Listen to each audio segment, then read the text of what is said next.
ਸਾਰੀ ਸੰਗਤ ਨੂੰ ਵਾਹਿਗੁਰੂ ਜੀ ਕਾ ਖਾਲਸਾ, ਵਾਹਿਗੁਰੂ ਜੀ ਕੀ ਫਤਿਹ। ਅੱਜ ਪੰਚਮ ਪਾਤਸ਼ਾਹ ਦਾ ਸ਼ਹੀਦੀ ਦਿਵਸ ਹੈ।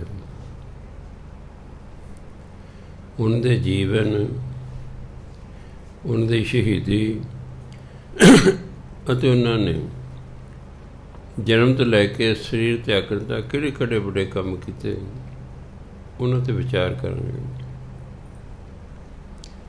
1563 ਈਸਵੀ ਨੂੰ ਗੋਇੰਦਵਾਲ ਵਿਖੇ ਚੌਥੇ ਪਾਤਸ਼ਾਹ ਗੁਰੂ ਰਾਮਦਾਸ ਜੀ ਮਹਾਰਾਜ ਅਤੇ ਬੀਬੀ ਭਾਨੀ ਜੀ ਦੇ ਘਰ ਪੰਚਮ ਪਾਤਸ਼ਾਹ ਗੁਰੂ ਅਰਜਨ ਦੇਵ ਜੀ ਮਹਾਰਾਜ ਦਾ ਪ੍ਰਕਾਸ਼ ਹੋਇਆ।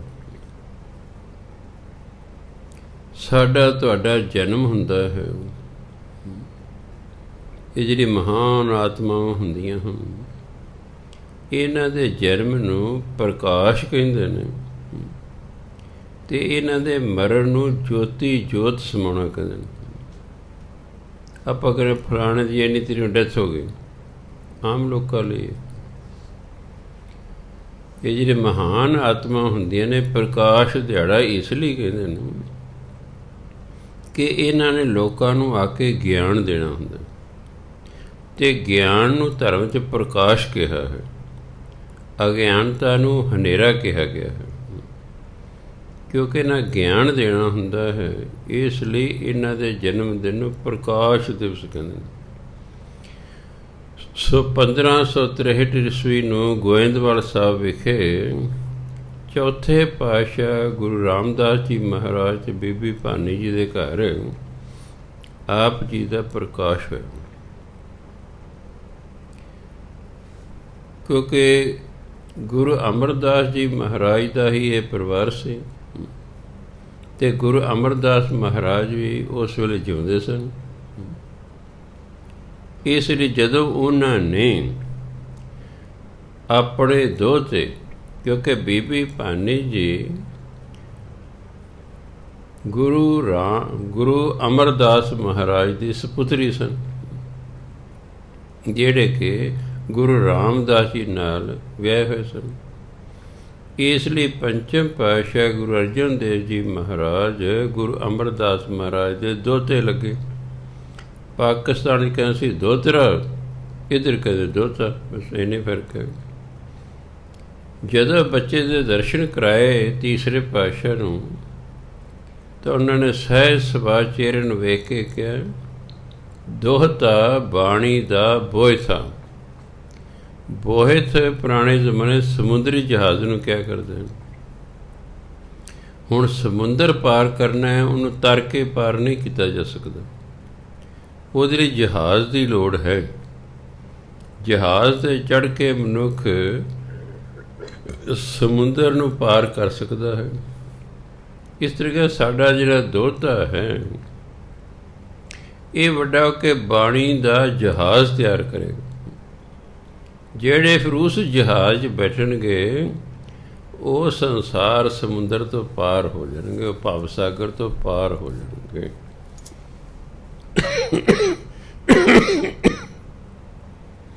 ਇੱਕ ਹੁੰਦਾ ਵਰ ਦੇਣਾ, ਇੱਕ ਹੁੰਦਾ ਭਵਿੱਖ ਬਾਣੀ ਕਰਨਾ। ਉਹਨਾਂ ਭਵਿੱਖ ਬਾਣੀ ਕੀਤੀ, ਵਰ ਨਹੀਂ ਕੁਝ ਦਿੱਤਾ। ਚਿਹਰੇ ਵੱਲ ਦੇਖਿਆ,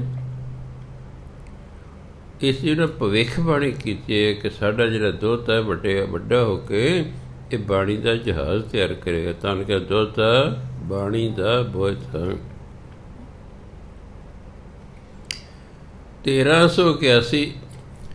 1581 ਈਸਵੀ ਦੇ ਵਿੱਚ, ਭਾਵ ਜਦੋਂ ਗੁਰੂ ਅਰਜਨ ਦੇਵ ਮਹਾਰਾਜ 18 ਸਾਲ ਦੇ ਹੋ ਗਏ, 1581 ਸਨ ਆ ਗਿਆ ਹੈ। ਚੌਥੇ ਪਾਤਸ਼ਾਹ ਨੇ ਦੇਖਿਆ ਸਾਡਾ ਅੰਤਮ ਸਮਾਂ ਆ ਗਿਆ ਹੈ। ਚੌਥੇ ਪਾਤਸ਼ਾਹ ਦੇ 3 ਸਪੁੱਤਰ ਸਨ। ਵੱਡੇ ਪ੍ਰਿਥੀ ਚੰਦ ਜੀ ਸਨ, ਉਦੋਂ ਛੋਟੇ ਮਹਾਦੇਵ ਜੀ ਸਨ, ਸਭ ਤੋਂ ਛੋਟੇ ਗੁਰੂ ਅਰਜਨ ਦੇਵ ਜੀ ਮਹਾਰਾਜ ਸਨ। ਹੁਣ ਗੁਰਗੱਦੀ ਦੇਣੀ ਸੀ, ਸੰਸਾਰਿਕ ਪੁਆਇੰਟ ਤੋਂ ਤਾਂ ਜਿਹੜੇ ਪ੍ਰਿਥੀ ਚੰਦ ਸਨ ਬਹੁਤ ਤੇਜ਼ ਤਰਾਰ ਸਨ, ਪਰ ਅਧਿਆਤਮਿਕ ਤੌਰ 'ਤੇ ਉਹਨਾਂ ਦੀ ਪ੍ਰਾਪਤੀ ਨਹੀਂ ਸੀ। ਗੁਰੂ ਅਰਜਨ ਦੇਵ ਜਿਹੜੇ ਸਨ ਮਹਾਦੇਵ ਜੀ, ਉਹ ਵੈਸੇ ਹੀ ਵਿਰਕਤ ਰਹਿੰਦੇ ਸਨ, ਉਹਨਾਂ ਦੀ ਰੁਚੀ ਕੋਈ ਨਹੀਂ ਸੀ ਇੱਧਰਲੇ ਪਾਸੇ। ਫਿਰ ਪੰਚਮ ਪਾਤਸ਼ਾਹ ਗੁਰੂ ਅਰਜਨ ਦੇਵ ਜੀ ਮਹਾਰਾਜ ਫਿਰ ਜਿਹਨਾਂ ਇਹ ਸੰਸਾਰਿਕ ਪੁਆਇੰਟ ਤੋਂ ਅਤੇ ਅਧਿਆਤਮਿਕ ਪੁਆਇੰਟ ਤੋਂ ਚੌਥੇ ਪਾਤਸ਼ਾਹ ਨੂੰ ਸੰਪੂਰਨ ਰੱਖਣਾ। ਇਸ ਲਈ ਉਹਨਾਂ ਨੇ ਆਪਣੇ ਵੱਡੇ ਪੁੱਤਰ ਨੂੰ ਗੁਰਗੱਦੀ ਨਹੀਂ ਦਿੱਤੀ। ਸਭ ਤੋਂ ਛੋਟੇ ਪੁੱਤਰ ਗੁਰੂ ਅਰਜਨ ਦੇਵ ਮਹਾਰਾਜ ਨੂੰ, ਜਦੋਂ ਗੁਰੂ ਅਰਜਨ ਦੇਵ ਮਹਾਰਾਜ 18 ਸਾਲ ਦੇ ਸਨ, ਉਹਨਾਂ ਨੂੰ ਗੁਰਗੱਦੀ ਦਿੱਤੀ।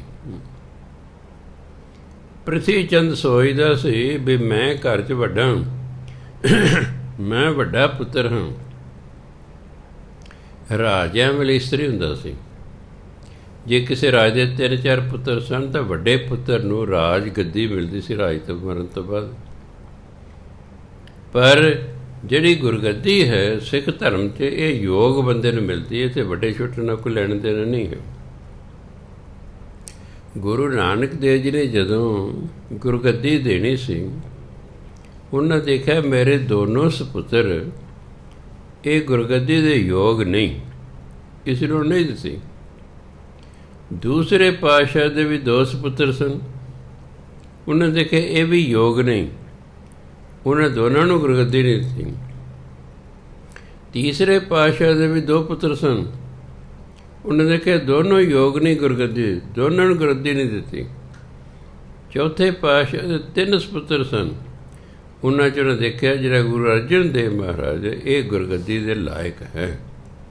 ਇਸ ਲਈ ਗੁਰੂ ਅਰਜਨ ਦੇਵ ਮਹਾਰਾਜ ਨੂੰ ਚੌਥੇ ਪਾਤਸ਼ਾਹ ਨੇ ਗੁਰਗੱਦੀ ਦਿੱਤੀ ਅਤੇ ਆਪ ਜੀ 18 ਸਾਲ ਦੀ ਉਮਰ ਦੇ ਵਿੱਚ ਗੁਰੂ ਬਣ ਗਏ। ਇਹ ਤਾਂ ਪ੍ਰਿਥੀ ਚੰਦ। ਹੁਣ ਇਤਿਹਾਸ ਕਾਹਦੇ ਲਈ ਹੁੰਦਾ? ਇਤਿਹਾਸ ਨਿਰੇ ਰੱਟੇ ਲਾਉਣ ਲਈ ਨਹੀਂ ਹੁੰਦਾ। ਛੋਟੀ ਉਮਰ 'ਚ ਇਹੀ ਸਿਖਾਉਂਦੇ, ਬਾਬਰ ਦੀਆਂ ਜਿੱਤਾਂ ਜੀ, ਬਾਬਰ ਦਾ ਰਾਜ ਪ੍ਰਬੰਧ ਜੀ, ਬਾਬਰ ਦਾ ਫਲਾਣਾ ਜੀ, ਅਕਬਰ ਦੇ ਕਦੋਂ ਪੈਦਾ ਹੋਇਆ ਜੀ, ਅਕਬਰ ਦੀਆਂ ਜਿੱਤਾਂ ਜੀ, ਅਕਬਰ ਦਾ ਰਾਜ ਪ੍ਰਬੰਧ ਜੀ, ਉਹ ਕਦੋਂ ਮਰਿਆ ਜੀ, ਇਹੀ ਕੁਛ ਆਪਾਂ ਸਿੱਖਦੇ ਰਹੇ। ਮੈਂ ਦੇਖਿਆ ਐਕਚੁਅਲੀ ਜਿਹੜਾ ਇਤਿਹਾਸ ਹੈ ਇਹ ਤਾਂ ਜਿਨ੍ਹਾਂ ਨੇ ਰਾਜ ਕਰਨਾ ਇਹ ਤਾਂ ਐਕਚੁਅਲੀ ਉਹਨਾਂ ਲਈ ਹੈ ਵੀ ਉਹਨਾਂ ਲੋਕਾਂ ਨੇ ਚੰਗਾ ਰਾਜ ਕੀਤਾ ਤਾਂ ਲੋਕ ਅੱਜ ਤੱਕ ਯਾਦ ਕਰਦੇ ਨੇ। ਜਿਹਨੇ ਮਾੜਾ ਕੀਤਾ ਉਹਨੂੰ ਅੱਜ ਤੱਕ ਦੁਰਸਿੱਖਿਆ ਦਿੰਦੇ ਲੋਕ। ਇਹ ਤਾਂ ਇਤਿਹਾਸ ਤਾਂ ਸਿੱਖਣ ਲਈ ਹੁੰਦਾ ਵੀ ਸਿੱਖਿਆ ਲਈ ਜਾਵੇ। ਹੁਣ ਜੇ ਪ੍ਰਿਥੀ ਚੰਦ ਨੇ ਸਿੱਖ ਧਰਮ ਦਾ ਇਤਿਹਾਸ ਪੜ੍ਹਿਆ ਹੁੰਦਾ ਤਾਂ ਸ਼ਾਇਦ ਜ਼ਿੱਦ ਨਾ ਕਰਦਾ ਵੀ ਗੁਰੂ ਨਾਨਕ ਜੀ ਨੇ ਆਪਣੇ ਪੁੱਤਰਾਂ ਨੂੰ ਗੁਰਗੱਦੀ ਨਹੀਂ ਦਿੱਤੀ, ਦੂਸਰੇ ਪਾਤਸ਼ਾਹ ਨੇ ਵੀ ਨਹੀਂ ਦਿੱਤੀ, ਤੀਜੇ ਪਾਤਸ਼ਾਹ ਨੇ ਵੀ ਨਹੀਂ ਦਿੱਤੀ। ਕਿਉਂ ਨਹੀਂ ਦਿੱਤੀ? ਕਿ ਉਹ ਗੁਰਗੱਦੀ ਦੇ ਯੋਗ ਨਹੀਂ ਸਮਝੇ। ਅਤੇ ਮੇਰਾ ਛੋਟਾ ਭਰਾ ਜਿਹੜਾ ਹੈ ਗੁਰੂ ਅਰਜਨ ਦੇਵ, ਇਹ ਗੁਰਗੱਦੀ ਦੇ ਯੋਗ ਸੀ, ਇਸ ਲਈ ਉਹਨੂੰ ਗੁਰਗੱਦੀ ਮਿਲੀ। ਪਰ ਉਹਨੂੰ ਇਹ ਸੀ ਵੀ ਹਾਂਜੀ ਮੈਂ ਵੱਡਾ, ਮੈਨੂੰ ਮਿਲਣੀ ਚਾਹੀਦੀ ਸੀ। ਇਸ ਲਈ ਉਹ ਪੰਚਮ ਪਾਤਸ਼ਾਹ ਨਾਲ ਈਰਖਾ ਕਰਨ ਲੱਗ ਪਿਆ। ਪੰਚਮ ਪਾਤਸ਼ਾਹ ਅੰਮ੍ਰਿਤਸਰ ਆ ਗਏ ਨੇ, ਉਹ ਵੀ ਸਾਰਾ ਪਰਿਵਾਰ, ਬਾਕੀ ਉਹ ਵੀ ਅੰਮ੍ਰਿਤਸਰ ਹੀ ਆ ਗਏ। ਹੁਣ ਪ੍ਰਿਥੀ ਚੰਦ ਨੇ ਕੀ ਕੀਤਾ? ਹੁਣ ਪ੍ਰਿਥੀ ਚੰਦ ਨੂੰ ਜ਼ਿਆਦਾ ਸੰਗਤ ਜਾਣਦੀ ਸੀ ਪੰਚਮ ਪਾਤਸ਼ਾਹ ਨਾਲੋਂ, ਕਿਉਂ ਉਹ ਜਿਹੜਾ ਹੈ ਸੰਗਤ ਦੀ ਸੇਵਾ ਕਰਿਆ ਕਰਦਾ ਸੀ, ਸਾਰਿਆਂ ਦੇ ਰਹਿਣ ਲਈ ਪ੍ਰਬੰਧ ਕਰਿਆ ਕਰਦਾ ਸੀ। ਇਸ ਲਈ ਆਮ ਲੋਕ ਪ੍ਰਿਥੀ ਚੰਦ ਨੂੰ ਜਾਣਦੇ ਸਨ। ਉਹਨੇ ਆਪਣੇ ਬੰਦਿਆਂ ਰਾਹੀਂ ਫੈਲਾ ਤਾ ਕਿ ਮੈਨੂੰ ਗੁਰਗੱਦੀ ਦੇ ਕੇ ਗਏ ਨੇ ਚੌਥੇ ਪਾਤਸ਼ਾਹ। ਉਹਨੇ ਆਪਣੇ ਬੰਦੇ ਅੰਮ੍ਰਿਤਸਰ ਜਿਹੜੇ ਰਸਤੇ ਆਉਂਦੇ ਸਨ ਉਹਨਾਂ ਰਾਹਾਂ 'ਤੇ ਬਿਠਾਤੇ ਵੀ ਜਿਹੜੀ ਸੰਗਤ ਲੈ ਕੇ ਆਵੇ ਕੁਛ, ਉਹਨਾਂ ਨੂੰ ਤੁਸੀਂ ਮੇਰੇ ਕੋਲ ਲਿਆਓ। ਉਹਨਾਂ ਨੇ ਚਮਚਿਆਂ ਨੇ ਕਹਿਣਾ ਸੰਗਤ ਨੂੰ ਵੀ ਜਿਹੜਾ ਭਾਈ ਚੌਥੇ ਪਾਤਸ਼ਾਹ ਆਪਣੇ ਵੱਡੇ ਪੁੱਤਰ ਨੂੰ ਗੁਰਗੱਦੀ ਦੇ ਗਏ ਹਨ। ਕਿਉਂਕਿ ਉਸ ਵੇਲੇ ਨਾ ਕੋਈ ਰੇਡੀਓ, ਨਾ ਕੋਈ TV, ਨਾ ਕੋਈ ਟੈਲੀਫੋਨ, ਨਾ ਕੋਈ ਅਖਬਾਰ ਹੁੰਦਾ ਹੀ ਨਹੀਂ ਸੀ। ਦੂਰੋਂ ਦੂਰੋਂ ਸੰਗਤ ਨੇ ਆਉਣਾ ਹੁੰਦਾ ਸੀ, ਇਸ ਲਈ ਹਰ ਇੱਕ ਨੂੰ ਪਤਾ ਨਹੀਂ ਸੀ ਹੁੰਦਾ। ਜਿਵੇਂ ਉਹਨਾਂ ਨੇ, ਕਿਉਂਕਿ ਪ੍ਰਿਥੀ ਚੰਦ ਨੂੰ ਜਾਣਦੇ ਸਨ ਲੋਕ ਵੀ ਬਣਾ ਕੇ ਹੋਣਗੇ ਜੀ। ਪ੍ਰਿਥੀ ਚੰਦ ਦਾ ਚੜਾਵਾ ਸਾਰਾ ਆਪਣੇ ਕੋਲ ਰੱਖ ਲੈਣਾ। ਜਦੋਂ ਰੋਟੀ ਖਾਣ ਦਾ ਵੇਲਾ ਆਉਣਾ ਤਾਂ ਸੰਗਤ ਨੂੰ ਗੁਰੂ ਅਰਜਨ ਦੇਵ ਮਹਾਰਾਜ ਦੇ ਲੰਗਰ 'ਚ ਭੇਜ ਦੇਣਾ। ਇਹ ਨਹੀਂ ਕਹਿਣਾ ਕਿ ਉਹਨੇ ਉਹਨਾਂ ਦਾ ਲੰਗਰ ਹੈ, ਆਪਣਾ ਲੰਗਰ ਹੈ, ਜੋ ਉੱਥੇ ਲੰਗਰ ਛਕੋ, ਸੇਵਾਦਾਰ ਨੂੰ ਉੱਥੇ ਲੈ ਜਾਣਾ। ਹੁਣ ਇਹ ਤਾਂ ਤੁਹਾਨੂੰ ਪਤਾ ਵੀ ਮਾਇਆ ਬਿਨਾਂ ਤਾਂ ਕੋਈ ਕੰਮ ਹੀ ਨਹੀਂ ਹੋ ਸਕਦਾ। ਮਾਇਆ ਬਿਨਾਂ ਕੁਛ ਨਹੀਂ ਹੋ ਸਕਦਾ। ਮੰਨ ਲਓ ਸੰਗਤ ਮਾਇਆ ਹੀ ਨਾ ਦਿੰਦੀ ਤਾਂ ਗੁਰਦੁਆਰੇ ਕਦੇ ਬਣ ਸਕਦੇ ਸੀ? ਸੰਗਤ ਮਾਇਆ ਹੀ ਨਾ ਦੇਵੇ ਤਾਂ ਫਿਰ ਲੰਗਰ ਕਿਵੇਂ ਚੱਲੇਗਾ? ਹੁਣ ਮਾਇਆ ਚੜਾਵਾ ਜੋ ਹੈ ਉਹ ਪ੍ਰਿਥੀ ਚੰਦ ਰੱਖ ਲੈਂਦਾ ਹੈ। ਲੰਗਰ ਛਕਣ ਵੇਲੇ ਪੰਚਮ ਪਾਤਸ਼ਾਹ ਕੋਲ ਭੇਜਦੇ ਨੇ। ਨਤੀਜਾ ਕੀ ਨਿਕਲਿਆ? ਹੁਣ ਆਮਦਨ ਹੈ ਨਹੀਂ, ਰਸਦ ਪਾਣੀ ਜਿਹੜਾ ਸੀ ਉਹ ਮੁੱਕਣਾ ਸ਼ੁਰੂ ਹੋ ਗਿਆ। ਅਖੀਰ 'ਤੇ ਨਤੀਜਾ ਇਹ ਨਿਕਲਿਆ ਕਿ ਛੋਲਿਆਂ ਦੀ ਰੋਟੀ ਲੰਗਰ 'ਚ ਮਿਲਣੀ ਸ਼ੁਰੂ ਹੋ ਗਈ। ਕੁਦਰਤੀ ਭਾਈ ਗੁਰਦਾਸ ਯੂਪੀ ਵੱਲ ਗਏ ਸਨ ਪ੍ਰਚਾਰ ਕਰਨ। ਉਹ ਜਦੋਂ ਵਾਪਸ ਆਏ, ਉਹਨਾਂ ਲੰਗਰ 'ਚੋਂ ਲੰਗਰ ਛਕਿਆ। ਉਹ ਬੜੇ ਹੈਰਾਨ ਹੋਏ ਵੀ ਇਹ ਕੀ ਗੱਲ, ਛੋਲਿਆਂ ਦੀ ਰੋਟੀਆਂ ਨੇ ਤੇ ਉਹ ਵੀ ਰੁੱਖੀਆਂ ਨੇ, ਚੋਪੜੀਆਂ ਵੀ ਨਹੀਂ ਹੈਗੀਆਂ। ਬੀਬੀ ਭਾਨੀ ਜੀ ਉਹਨਾਂ ਦੀ ਭੈਣ ਲੱਗਦੇ ਸਨ। ਉਹ ਭੈਣ ਨੂੰ ਮਿਲੇ ਵੀ ਭੈਣੇ ਆ ਗਈ। ਉਹ ਕਹਿੰਦੀ ਗੱਲ ਵੀਰਾ ਇਹ ਹੈ ਵੀ ਪ੍ਰਿਥੀ ਚੰਦ ਬਹੁਤ ਤੇਜ਼ ਹੈ। ਇਹਨੇ ਸੰਗਤ 'ਚ ਫੈਲਾਤਾ ਕਿ ਮੈਂ ਗੁਰੂ ਹਾਂ, ਇਸ ਲਈ ਸਾਰੀ ਰਸਦ ਪਾਣੀ ਮਾਇਆ ਆਪ ਲੈ ਲੈਂਦਾ ਅਤੇ ਸੰਗਤ ਨੂੰ ਲੰਗਰ ਛਕਣ ਵੇਲੇ ਗੁਰੂ ਅਰਜਨ ਦੇਵ ਮਹਾਰਾਜ ਦੇ ਲੰਗਰ 'ਚ ਭੇਜ ਦਿੰਦਾ। ਹੁਣ ਆਮਦਨ ਹੈ ਨਹੀਂ ਤਾਂ ਫਿਰ ਇਹੀ ਹਾਲ ਹੋਏਗਾ। ਕਹਿੰਦੇ ਅੱਛਾ। ਉਹ ਬਾਬਾ ਬੁੱਢਾ ਜੀ ਦਾ ਬੀੜ 'ਚ ਰਿਹਾ ਕਰਦੇ ਸਨ। ਉਹਨਾਂ ਸੁਨੇਹਾ ਭੇਜਿਆ ਵੀ ਆਓ ਜੀ। ਸੰਗਤ ਜਿਹੜੀ ਬਾਬਾ ਬੁੱਢਾ ਜੀ ਅਤੇ ਭਾਈ ਗੁਰਦਾਸ ਨੂੰ ਜਾਣਦੇ ਸੀ, ਇਹਨਾਂ ਦੋਨਾਂ ਨੇ ਫਿਰ ਇਹ ਵੀ ਰਾਹ 'ਚ ਖਲੋ ਗਏ। ਜਿਹੜੀ ਸੰਗਤ ਹੈ ਉਹਨੂੰ ਸਮਝਾਉਣ ਕਿ ਭਾਈ ਪ੍ਰਿਥੀ ਚੰਦ ਨੂੰ ਗੁਰਗੱਦੀ ਨਹੀਂ ਦੇ ਕੇ ਗਏ, ਗੁਰੂ ਅਰਜਨ ਦੇਵ ਮਹਾਰਾਜ ਨੂੰ ਗੁਰਗੱਦੀ ਦੇ ਕੇ ਗਏ ਹਨ। ਸੰਗਤ ਫਿਰ ਗੁਰੂ ਅਰਜਨ ਦੇਵ ਮਹਾਰਾਜ ਕੋਲ ਆਉਣ ਲੱਗ ਪਈ। ਚੜਾਵਾ ਉੱਥੇ ਹੋ ਗਿਆ, ਆਪੇ ਰੌਣਕ ਹੋ ਗਈ, ਸਭ ਕੁਝ ਠੀਕ ਹੋ ਗਿਆ। ਪਰ ਪ੍ਰਿਥੀ ਚੰਦ ਨੇ ਵਿਰੋਧਤਾ ਨਹੀਂ ਛੱਡੀ। ਉਹਨੇ ਕੀ ਕੀਤਾ? ਲਾਹੌਰ ਦਾ ਸੁਲੀ ਖਾਨ ਸੀ, ਜਰਨੈਲ ਸੀ ਫੌਜਾਂ ਦਾ, ਉਹਦੇ ਦੋਸਤ ਸੀ। ਪ੍ਰਿਥੀ ਚੰਦ ਉਹਦੇ ਕੋਲ ਚਲੇ ਗਿਆ ਲਾਹੌਰ ਵੀ ਦੇਖੋ ਜੀ ਮੇਰੇ ਨਾਲ ਬੇਇਨਸਾਫੀ ਹੋਈ ਹੈ, ਮੈਂ ਘਰ 'ਚ ਵੱਡਾ ਸੀ, ਗੁਰਗੱਦੀ ਮੈਨੂੰ ਮਿਲਣੀ ਚਾਹੀਦੀ ਸੀ। ਮੇਰਾ ਪਿਤਾ ਜਿਹੜਾ ਹੈ ਮੇਰੇ ਨਾਲ ਬੇਇਨਸਾਫੀ ਕਰਕੇ ਗਿਆ, ਮੇਰੇ ਛੋਟੇ ਭਰਾ ਨੂੰ ਗੁਰਗੱਦੀ ਦੇ ਗਿਆ, ਵੀ ਤੁਸੀਂ ਮੇਰਾ ਹੱਕ ਮੈਨੂੰ ਦਿਲਾਓ। ਸੁਲੀ ਖਾਨ ਕਹਿੰਦਾ ਵੀ ਉਹਨਾਂ ਕੋਲ ਕਿੰਨੀ ਕੁ ਫੌਜ ਹੈ ਗੁਰੂ ਅਰਜਨ ਦੇਵ ਮਹਾਰਾਜ ਕੋਲ? ਕਹਿੰਦੇ ਉਹਨਾਂ ਕੋਲ ਕੋਈ ਫੌਜ ਨਹੀਂ। ਕਹਿੰਦਾ ਫਿਰ ਕੀ ਹੈ, ਮੈਂ 5 ਮਿੰਟਾਂ ਤੈਨੂੰ ਗੁਰਗੱਦੀ ਦਿਲਾ ਦਾਂਗਾ। ਆਪਣੇ ਬੰਦੇ ਲਏ, ਹਥਿਆਰਬੰਦ, ਚੱਲ ਪਏ ਲਾਹੌਰ ਤੋਂ।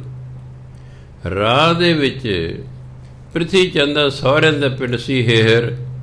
ਉਹ ਹੁੰਦਾ ਸੀ ਪ੍ਰਿਥੀ ਚੰਦ ਆਪਣੇ ਸਹੁਰੇ ਪਿੰਡ ਗਿਆ ਹੋਇਆ ਸੀ। ਉਹ ਅੱਗੋਂ ਹੋ ਕੇ ਸੁਲੀ ਖਾਨ ਨੂੰ ਮਿਲਿਆ ਅਤੇ ਕਹਿੰਦਾ ਅੱਜ ਤੁਸੀਂ ਇੱਥੇ ਇਹ ਰਹੋ, ਕੱਲ੍ਹ ਨੂੰ ਆਪਾਂ ਚੱਲਾਂਗੇ ਅੰਮ੍ਰਿਤਸਰ। ਸ਼ਾਮ ਨੂੰ ਸੁਲੀ ਖਾਨ ਨੂੰ ਕਹਿੰਦਾ ਵੀ ਅਸੀਂ ਨਾ ਬਹੁਤ ਆਵੇ ਚੜ੍ਹਾਏ ਹੋਏ ਨੇ, ਜਿਹਨੂੰ ਅੱਜ ਕੱਲ੍ਹ ਭੱਠੇ ਕਹਿੰਦੇ ਨੇ, ਉਹ ਤੁਹਾਨੂੰ ਵਿਖਾ ਕੇ ਲਿਆਵਾਂ। ਸੁਲੀ ਖਾਨ ਘੋੜੇ 'ਤੇ ਚੜ੍ਹਿਆ ਹੋਇਆ ਹੀ ਆਵੇ ਦੇਖਣ ਜਾ ਰਿਹਾ ਪ੍ਰਿਥੀ ਚੰਦ ਨੂੰ। ਜਦੋਂ ਭੱਠੇ ਦੇ ਕੋਲ ਗਿਆ, ਘੋੜਾ ਅਚਾਨਕ ਕਿਸੇ ਕਾਰਨ ਤਿਰਬਕ ਗਿਆ।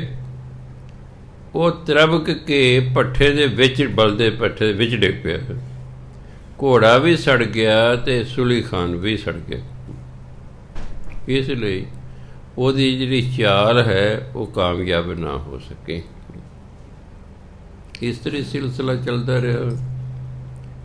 ਗੁਰੂ ਮਹਾਰਾਜ 26 ਸਾਲ ਦੇ ਹੋ ਗਏ।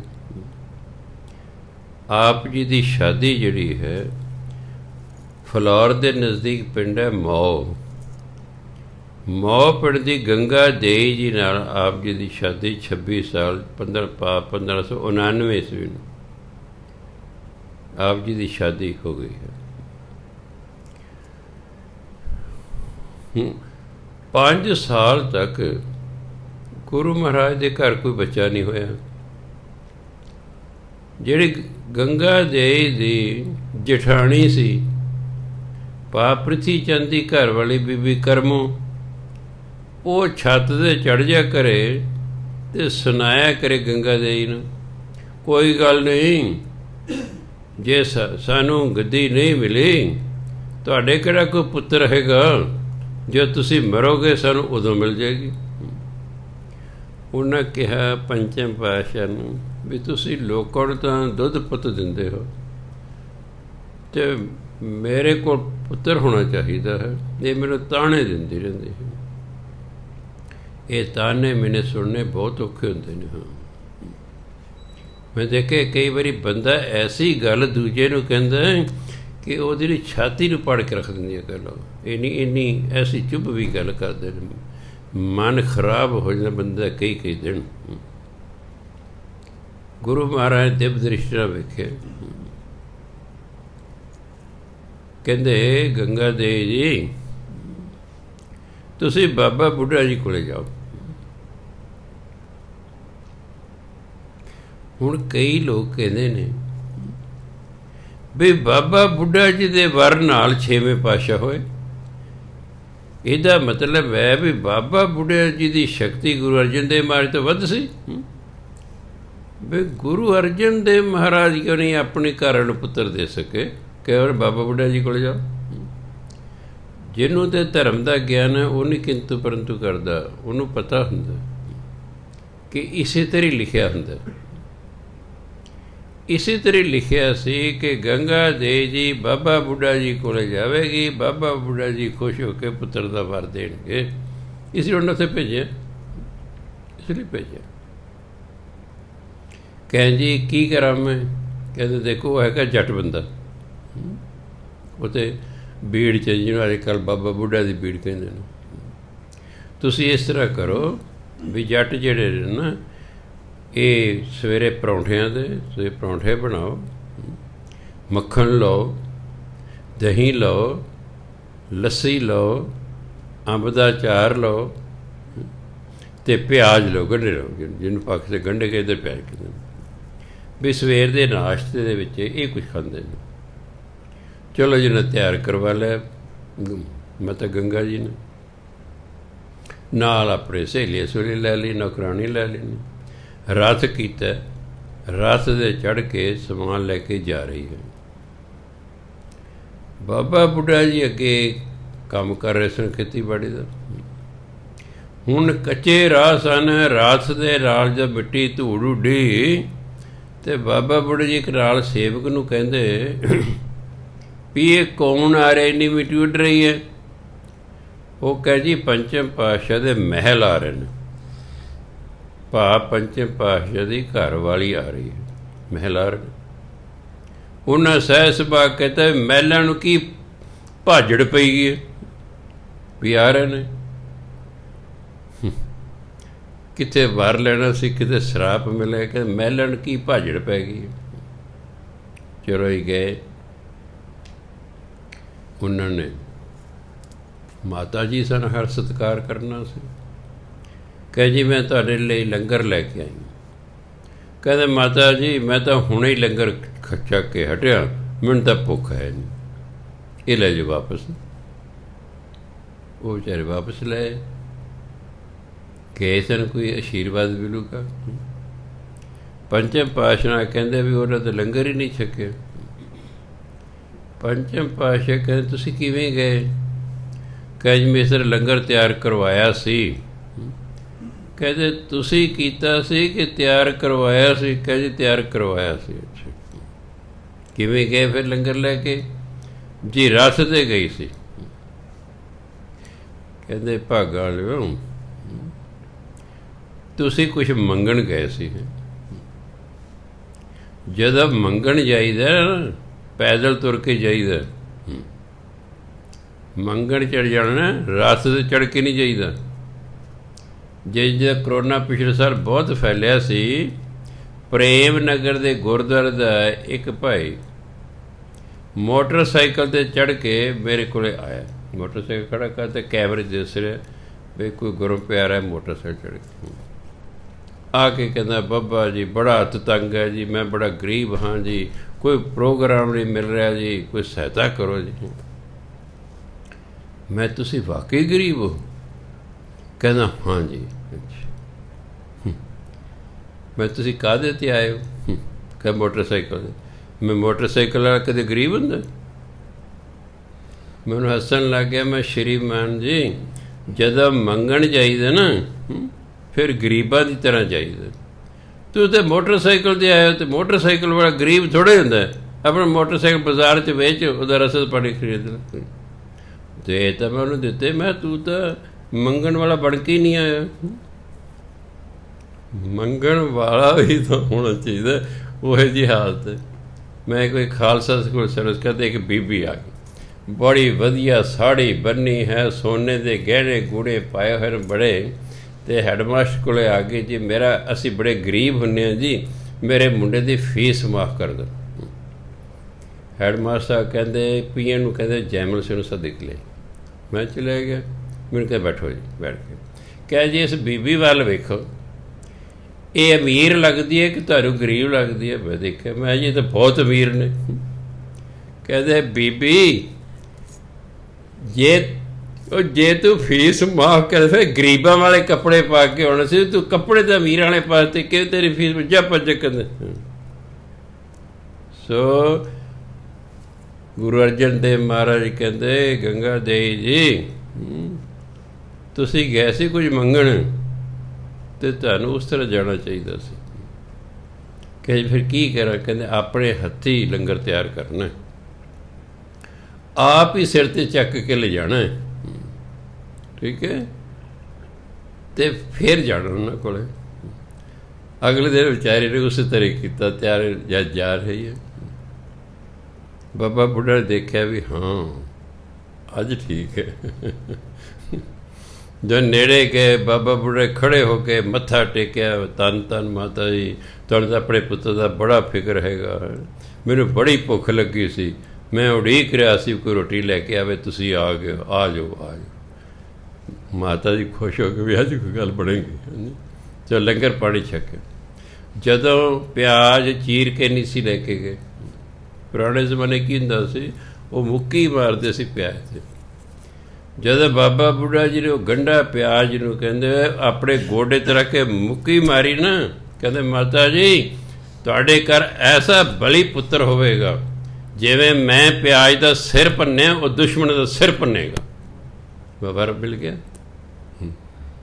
ਇਹ ਨਹੀਂ ਕਿ ਤੁਹਾਡੇ ਘਰ ਬੱਚਾ ਹੋਏਗਾ, ਕਹਿ ਨਹੀਂ ਮਾਤਾ ਜੀ, ਤੁਹਾਡੇ ਘਰ ਪੁੱਤਰ ਹੋਏਗਾ, ਇਹੋ ਜਿਹਾ ਬਲੀ ਹੋਏਗਾ ਜਿਵੇਂ ਮੈਂ ਗੰਢੇ ਦਾ ਸਿਰ ਭੰਨੇ ਨਾ, ਉਹ ਦੁਸ਼ਮਣ ਦਾ ਸਿਰ ਭੰਨੇਗਾ।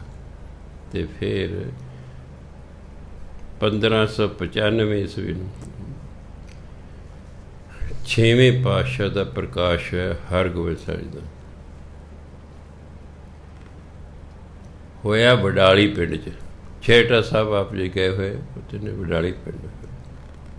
ਮੈਂ ਜੋ ਪੜ੍ਹ ਰਿਹਾ ਸੀ, ਸਭ ਤੋਂ ਪਹਿਲੀ ਵਾਰੀ ਮੈਂ ਪੜ੍ਹਿਆ, ਮੈਂ ਵੀ ਗੰਗਾ ਦੇਈ ਦੇ ਜਿਹੜਾ ਪੇਕਾ ਪਿੰਡ ਸੀ, ਉਹ ਤਾਂ ਮੌ ਪਿੰਡ ਸੀ, ਅਤੇ ਜਿਹੜਾ ਸਹੁਰੇ ਸਨ ਉਹ ਅੰਮ੍ਰਿਤਸਰ ਸਨ। ਵੀ ਬੀਬੀਆਂ ਜਦੋਂ ਬੱਚਾ ਪੈਦਾ ਹੋਣਾ ਹੁੰਦਾ, ਆਮ ਤੌਰ 'ਤੇ ਪੇਕੇ ਜਾਂਦੀਆਂ ਨੇ, ਚਲੋ ਜਾਂ ਕੋਈ ਸਹੁਰੇ ਵੀ ਰਹਿ ਜਾਂਦੀ ਹੈ। ਮੈਂ ਹੁਣ ਪੇਕਾ ਪਿੰਡ ਤਾਂ ਮੌ ਪਿੰਡ ਹੈ, ਅਤੇ ਸਹੁਰਾ ਜਿਹੜਾ ਹੈ, ਪਰ ਉਹ ਜਿਹੜਾ ਪਤੀ ਜਿਹੜਾ ਹੈ ਉਹ ਅੰਮ੍ਰਿਤਸਰ ਰਹਿੰਦਾ, ਅਤੇ ਵਡਾਲੇ 'ਚ 6ਵੇਂ ਪਾਤਸ਼ਾਹ ਦਾ ਕਿਵੇਂ ਪ੍ਰਕਾਸ਼ ਹੋਇਆ? ਫਿਰ ਜੇ ਪੜ੍ਹੀ ਗਿਆ, ਮੈਂ ਫਿਰ ਪਤਾ ਲੱਗਾ ਵੀ ਉਦੋਂ ਪੰਚਮ ਪਾਤਸ਼ਾਹ ਕਈ ਮਹੀਨਿਆਂ ਲਈ ਉਸ ਇਲਾਕੇ 'ਚ ਪ੍ਰਚਾਰ ਕਰਨ ਗਏ ਹੋਏ ਸਨ।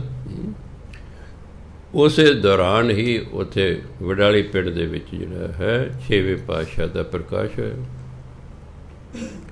ਕਿਉਂਕਿ ਪਾਣੀ ਦੀ ਬੜੀ ਇਲਾਕੇ 'ਚ ਕਿੱਲਤ ਹੋਇਆ ਕਰਦੀ ਸੀ, ਸਾਰੇ ਗੁਰੂ ਨੇ ਜਿੱਥੇ ਜਿੱਥੇ ਜਾਂ ਖੂਹ ਲਾਇਆ ਕਰਦੇ ਸਨ। ਫਿਰ ਪੰਚਮ ਪਾਤਸ਼ਾਹ ਨੇ ਛੇਵੇਂ ਪ੍ਰਕਾਸ਼ ਦਾ, ਛੇਵੇਂ ਗੁਰੂ ਦੇ ਪ੍ਰਕਾਸ਼ ਦੇ ਸੰਬੰਧ ਵਿੱਚ 6 ਟਿੰਡਾਂ 6 ਹਲਟੀਆਂ ਵਾਲਾ ਖੂਹ ਲਾਇਆ। ਮਾਲਾ ਹੁੰਦੀ ਜੇ ਟਿੰਡਾਂ ਜਿਹਦੇ ਆਲੇ ਦਾ ਮਾਲ ਨਹੀਂ ਤਾਂ ਇੱਕੋ ਹੁੰਦਾ ਹਰਟ, ਉਹ 6 ਹਰਟ 6। ਇਹ ਵੱਡਾ ਸਾਰਾ ਖੂਹ ਸੀ ਜਿਸ ਦੇ ਵਿੱਚ 6 ਮਾਲ ਟੰਗੀਆਂ ਸਨ। ਜੇ ਭਾਵ 6 ਜੋੜੀਆਂ ਬਲਦਾਂ ਦੀ ਲਾ ਕੇ ਉਹ ਆਪਰ ਗੇੜਿਆ ਕਰਦੇ ਨੇ, ਪਾਣੀ ਬਾਹਰ ਕਰਦੇ। ਹੁਣ ਉਹ 6 ਹਰਟ ਖੂਹ ਨੂੰ ਕਹਿੰਦੇ, ਉਹ ਲਾਇਆ। ਉਹ ਉੱਥੇ ਨਗਰ ਵਸ ਗਿਆ, ਉਹਦਾ ਨਾਂ ਹੀ ਛੇਹਰਟਾ ਸਾਹਿਬ ਹੋ ਗਿਆ। ਸੋ ਛੇਹਰਟਾ ਸਾਹਿਬ ਦੇ ਨਜ਼ਦੀਕ ਵਡਾਲੀ ਪਿੰਡ ਦੇ ਵਿੱਚ ਆਪ ਜੀ 6ਵੇਂ ਪਾਤਸ਼ਾਹ ਦਾ ਪ੍ਰਕਾਸ਼ ਹੋਇਆ। ਫਿਰ ਗੁਰੂ ਮਹਾਰਾਜ ਨੇ ਜਿਹੜੇ ਚੌਥੇ ਪਾਤਸ਼ਾਹ ਨੇ ਸਰੋਵਰ ਤਿਆਰ ਕਰਵਾਇਆ ਸੀ, ਜਿਹਦਾ ਅੱਜ ਕੱਲ੍ਹ ਜਿਹਨੂੰ ਅੰਮ੍ਰਿਤਸਰ ਸਰੋਵਰ ਕਹਿੰਦੇ। ਉਹਨਾਂ ਸਰੋਵਰ ਦੀ ਖੁਦਾਈ ਤਾਂ ਕਰਾਤੀ, ਪਰ ਉਸਨੂੰ ਪੱਕਿਆ ਕਰਾਉਣ ਨੂੰ ਚੌਥੇ ਪਾਤਸ਼ਾਹ ਦਾ ਸਮਾਂ ਨਹੀਂ ਲੱਗਾ। ਪੰਜਵੇਂ ਪਾਤਸ਼ਾਹ ਨੇ ਗੁਰੂ ਬਣ ਕੇ ਪਹਿਲਾਂ ਇਸ ਅੰਮ੍ਰਿਤ ਸਰੋਵਰ ਨੂੰ ਪੱਕਿਆ ਕੀਤਾ। ਮੈਂ ਕਈ ਵਾਰੀ ਜਦੋਂ ਪਹਿਲੀ ਵਾਰੀ ਲੰਘਿਆ ਪਰਿਕਰਮਾ ਦੇ ਵਿੱਚ 1974 'ਚ, ਕਿਤੇ ਪਰਿਕਰਮਾ ਗਰਮ ਹੈ, ਕਿਤੇ ਠੰਡੀ ਹੈ। ਮੈਨੂੰ ਸਮਝ ਨਾ ਆਵੇ ਵੀ ਕਿਤੇ ਠੰਡੀ ਹੈ ਧੋਪੀ ਆਲੇ ਦੁਆਲੇ, ਕਿਤੇ ਠੰਡੀ ਹੈ, ਕਿਤੇ ਗਰਮ ਹੈ। ਫਿਰ ਮੈਂ ਉੱਥੇ ਕਿਸੇ ਨੂੰ ਪੁੱਛਿਆ, ਉਹ ਕਹਿਣ ਜੀ ਇਹਨਾਂ ਪਰਿਕਰਮਾ ਦੇ ਹੇਠਾਂ ਵੀ ਪਾਣੀ ਹੈ। ਜਿੱਥੇ ਗਰਮ ਆਉਂਦੀ ਹੈ ਨਾ, ਉੱਥੇ ਜਿਵੇਂ ਆਪਣਾ ਬਣਾਉਣੇ ਹਾਂ ਆਪਾਂ 4 ਦੀਵਾਰੀ, ਇਸ ਤਰ੍ਹਾਂ ਐਂ ਬਣੇ ਹੋਏ ਨੇ ਉਹਦੇ ਵਿੱਚ। ਉਹ ਜਿੰਨੇ ਜਿਹੜਾ ਤੁਹਾਨੂੰ ਗਰਮ ਲੱਗਦਾ ਨਾ, ਉੱਥੇ ਹੇਠਾਂ ਕੰਧ ਹੈ, ਉਹ ਤਾਂ ਕਰਕੇ ਪਰਿਕਰਮਾ ਗਰਮ ਹੈ। ਜਿੱਥੇ ਹੇਠਾਂ ਪਾਣੀ ਉੱਥੇ ਤੁਹਾਨੂੰ ਠੰਡੀ ਲੱਗਦੀ ਹੈ। ਸੋ ਬੜੇ ਵਧੀਆ ਤਰੀਕੇ ਨਾਲ ਬਣਾਈ। ਪੁਰਾਣੇ ਜ਼ਮਾਨੇ 'ਚ ਬੰਦੇ ਬੜੇ ਮਜ਼ਬੂਤ ਹੁੰਦੇ ਸੀ, ਇਸ ਲਈ ਜਿਹੜੀ ਪੌੜੀਆਂ ਬਣੇ ਸਰੋਵਰ ਦੀਆਂ ਉਹ ਬਹੁਤ ਵੱਡੀਆਂ ਨੇ। ਅੱਜ ਕੱਲ੍ਹ ਸਾਡੇ ਉੱਥੇ ਇੱਕ ਪੌੜੀ ਤੋਂ ਦੂਜੀ ਪੌੜੀ ਚੜ੍ਹੀ ਨਾ ਹੋਵੇ। ਮੈਂ ਕਾਰ ਸੇਵਾ ਹੁੰਦੀ ਦੇਖੀ ਸੀ।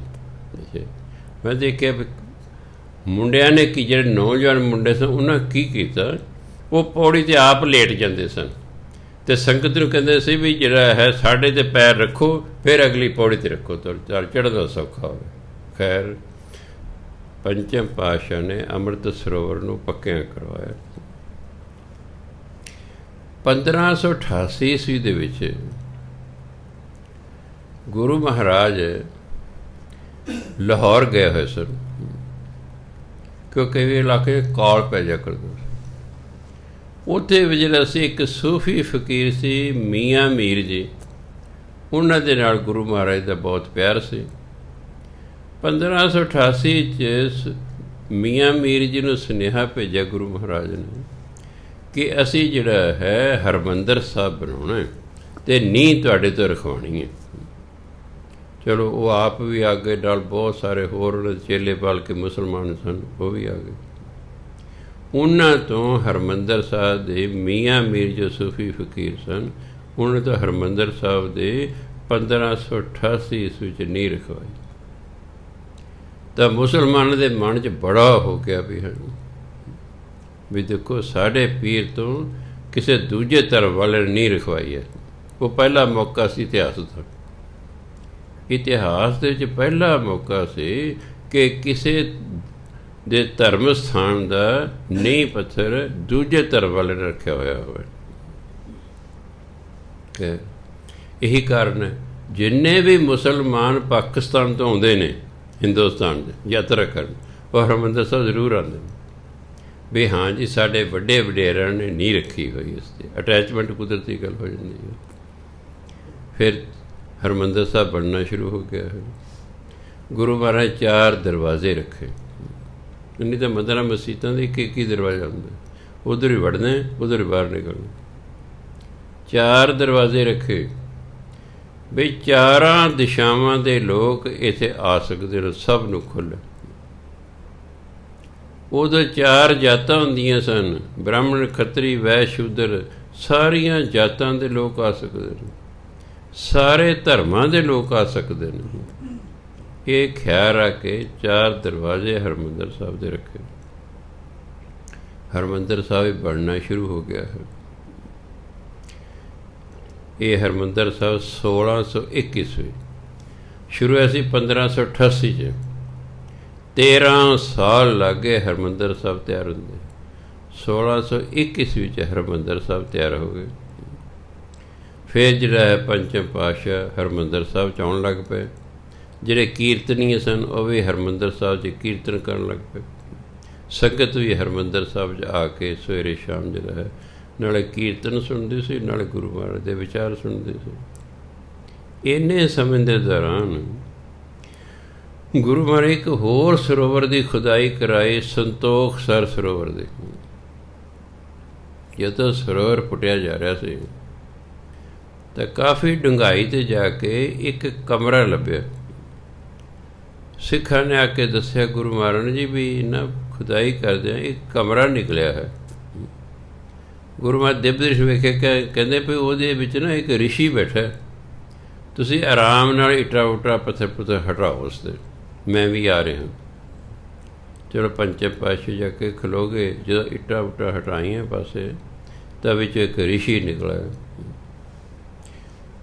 ਉਹ ਰਿਸ਼ੀ ਸਮਾਧੀ 'ਚ ਬੈਠਾ। ਗੁਰੂ ਮਹਾਰਾਜ ਨੇ ਉਹਦੀ ਸਮਾਧੀ ਤੋਂ ਉਸ ਨੂੰ ਸਾਵਧਾਨ ਕੀਤਾ। ਜਦੋਂ ਰਿਸ਼ੀ ਨੇ ਅੱਖਾਂ ਖੋਲ੍ਹੀਆਂ ਕਹਿੰਦਾ ਕੌਣ ਸਾ ਯੁੱਗ ਹੈ? ਸਿੱਖ ਕਹਿੰਦੇ ਕਲਯੁਗ ਹੈ। ਕਹਿੰਦੇ ਅੱਛਾ, ਫਿਰ ਤਾਂ ਗੁਰੂ ਨਾਨਕ ਦੇव जी का प्रकाश हो गया होगा। सिख कहते हाँ जी, उन्होंने की थां ते पंचम पातशाह। कहते मैं इसी समय की उड़ीक में था। गुरु महाराज कहते ऋषि तुसीं कदों दे बैठे हो? कहते मैं द्वापर युग दा बैठा। क्यों बैठे हो? कहते मेरे तो अपने गुरु दे विरुद्ध अपशब्द बोले गए। मेरे गुरु ने मैनू श्राप दिता। कहना मैं बड़े तरले मन्नत कीते भी गलती हो गई, अगे तो नहीं कर। वो कहते देख हुण तो श्राप देते वापस नहीं हो सकता। हाँ कलयुग के गुरु नानक दे पैदा होणगे, वो तेनू मेरे श्राप तो मुक्त कराउणगे। तो मैं सोचा भी अज तो युग पिया, पता नहीं कदों समा आवेगा। मैं अपने साथियों ने कहा भी मैं इत्थे बैठना, मेरे आले दुआले कमरा बना दो ते अगे वड्डा सारा पत्थर ला दो, बंद कर दो सारे पासे। मैं समाधि ला के बैठन लगा, आपे गुरु नानक देव जी महाराज आके मैनू लभ लैणगे, क्योंकि उन्हें कहता गुरु नानक देव तेन शराब तो बरी करनगे। कहे मैं तो उदों दा बैठा, मैं इसे उड़ीक सी। ऋषि ने मत्था टेकिया गुरु महाराज ने, तो वो कहते गुरु ऋषि तेरा नां की? कहते मेरा नाम संतोख दास। फिर गुरु महाराज के सरोवर का नाम ही संतोख सर रख दो। सो जो संतोख सर सरोवर अमृतसर के वो बैकग्राउंड इस प्रकार की है। फिर गुरु महाराज ने तरन तारण नगर वसाया। गुरु महाराज जो भी नगर वसाते पहला थां मुल लेंदे सन, जिहदी थां हुंदी सी उस तो थां मुल लिया करदे सन। नगर वसाया, फिर उत्ते सरोवर खुदाई की, बहुत बड़ा सरोवर है। तरन तारण जो 990 फुट लम्मा, 990 फुट चौड़ा सरोवर है। तरन तारण नगर वसाया, सरोवर की खुदाई भी कराई। अपने सहुरा पिंड उन्होंने मौ पिंड सी, मौ पिंड के नेड़े उन्होंने करतारपुर नगर वसाया। क्योंकि जब नगर वसाते सन, जिमें अजकल फोकल पॉइंट ने भी हर प्रकार की चीज़ मिले, जब नगर वसाते हर प्रकार के कारीगर की, दुकानदार की, होर हर प्रकार के लोगों ने वसाते सन, तां जो नगर दियां सारियां लोड़ां उस नगर दे विचों ही पूरियां हो जाण, उन्होंने बाहर ना किते जाना पवे, उन्होंने बाहर ना जाना पवे। सो तरन तारण नगर वसाया है, सरोवर की खुदाई कराई है। 1601 ईस्वी दे विच हरमंदर साहब तैयार हो गया है। जिहड़ा पृथ्वी चंद से गुरु महाराज दा वड्डा भरा, ਉਹਦੇ लड़के का नाम सी मेहरबान। वो भी लिखारी सी, कवि सी। वो कविता लिखता हेठा नानक लिख दिया करता भी बाद च सिखां नूं पता ही नहीं लगना भी गुरबाणी किहड़ी दूजी किहड़ी, ऐं लिखण लग गया। ਗੁਰੂ ਮਹਾਰਾਜ ਦੇ ਨੋਟਿਸ 'ਚ ਕਿਸੇ ਲਿਆਂਦਾ ਜੀ ਇਸ ਤਰ੍ਹਾਂ ਕਰ। ਗੁਰੂ ਮਹਾਰਾਜ ਕਹਵੇ ਐ ਤੇ ਲੋਕ ਬਾਣੀ 'ਚ ਮਿਲਾਵਟ ਕਰ ਦੇਣਗੇ, ਅਤੇ ਬ੍ਰਹਮ ਗਿਆਨੀ ਦੀ ਬਾਣੀ ਨੇ ਹੀ ਅਸਰ ਕਰਨਾ ਹੈ, ਅਤੇ ਆਮ ਹੋ ਜਾਏਗੀ, ਇਹ ਤਾਂ ਅਸਰ ਨਹੀਂ ਕਰੇਗੀ। ਅਤੇ ਜਦ ਬਾਣੀ ਅਸਰ ਨਹੀਂ ਕਰੇਗੀ ਲੋਕ ਇਹਨੂੰ ਪੜ੍ਹਨੋਂ ਹਟ ਜਾਣਗੇ। ਉਸ ਵੇਲੇ ਵਿਦਵਾਨ ਸਨ ਭਾਈ ਗੁਰਦਾਸ ਜੀ। ਭਾਈ ਗੁਰਦਾਸ ਜੀ ਨੂੰ ਸੱਦਿਆ, ਵਧੀਆ ਥਾਂ ਵੇਖ ਕੇ ਉੱਥੇ ਟੈਂਟ ਲਾਇਆ ਕਿ ਗੁਰੂ ਨਾਨਕ ਦੇਵ ਜੀ ਜਿੱਥੇ ਜਿੱਥੇ ਗਏ, ਜਿਨ੍ਹਾਂ ਭਗਤਾਂ ਨਾਲ ਵੀ ਉਹਨਾਂ ਦਾ ਬੋਲ ਚਾਲ ਹੋਈ, ਉਹਨਾਂ ਦੇ ਵਿੱਚ ਉਹਨਾਂ ਭਗਤਾਂ ਦੀ ਜਿਹੜੀ ਬਾਣੀ ਦਾ ਕੁਝ ਹਿੱਸਾ ਨਮੂਨੇ ਵਜੋਂ ਉਹ ਲਿਖ ਲਿਆ ਕਰਦੇ ਸਨ ਆਪਣੀ ਕਾਪੀ 'ਤੇ। ਇਸ ਤਰ੍ਹਾਂ ਗੁਰੂ ਨਾਨਕ ਦੇਵ ਜੀ ਕੋਲ ਆਪਣੀ ਬਾਣੀ ਅਤੇ 15 ਭਗਤਾਂ ਦੀ ਬਾਣੀ ਇਕੱਠੀ ਹੋ ਗਈ। ਉਹ ਜੋ ਸਰੀਰ ਤਿਆਗਣ ਲੱਗੇ ਨੇ, ਉਹ ਸਾਰੀ ਬਾਣੀ ਆਪਣੀ ਅਤੇ ਭਗਤਾਂ ਦੀ ਬਾਣੀ ਗੁਰੂ ਅੰਗਦ ਸਾਹਿਬ ਨੂੰ ਦੇ ਗਏ।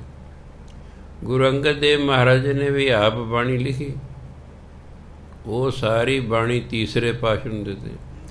ਤੀਸਰੇ ਪਾਤਸ਼ਾਹ ਨੇ ਵੀ ਬਾਣੀ ਲਿਖੀ, ਉਹ ਸਾਰੀ ਬਾਣੀ ਚੌਥੇ ਪਾਤਸ਼ਾਹ ਨੂੰ ਦੇ ਦਿੱਤੀ। ਚੌਥੇ ਪਾਤਸ਼ਾਹ ਨੇ ਵੀ ਬਾਣੀ ਲਿਖੀ, ਉਹ ਸਾਰੀ ਬਾਣੀ ਪੰਚਮ ਪਾਤਸ਼ਾਹ ਨੂੰ ਦੇ ਦਿੱਤੀ।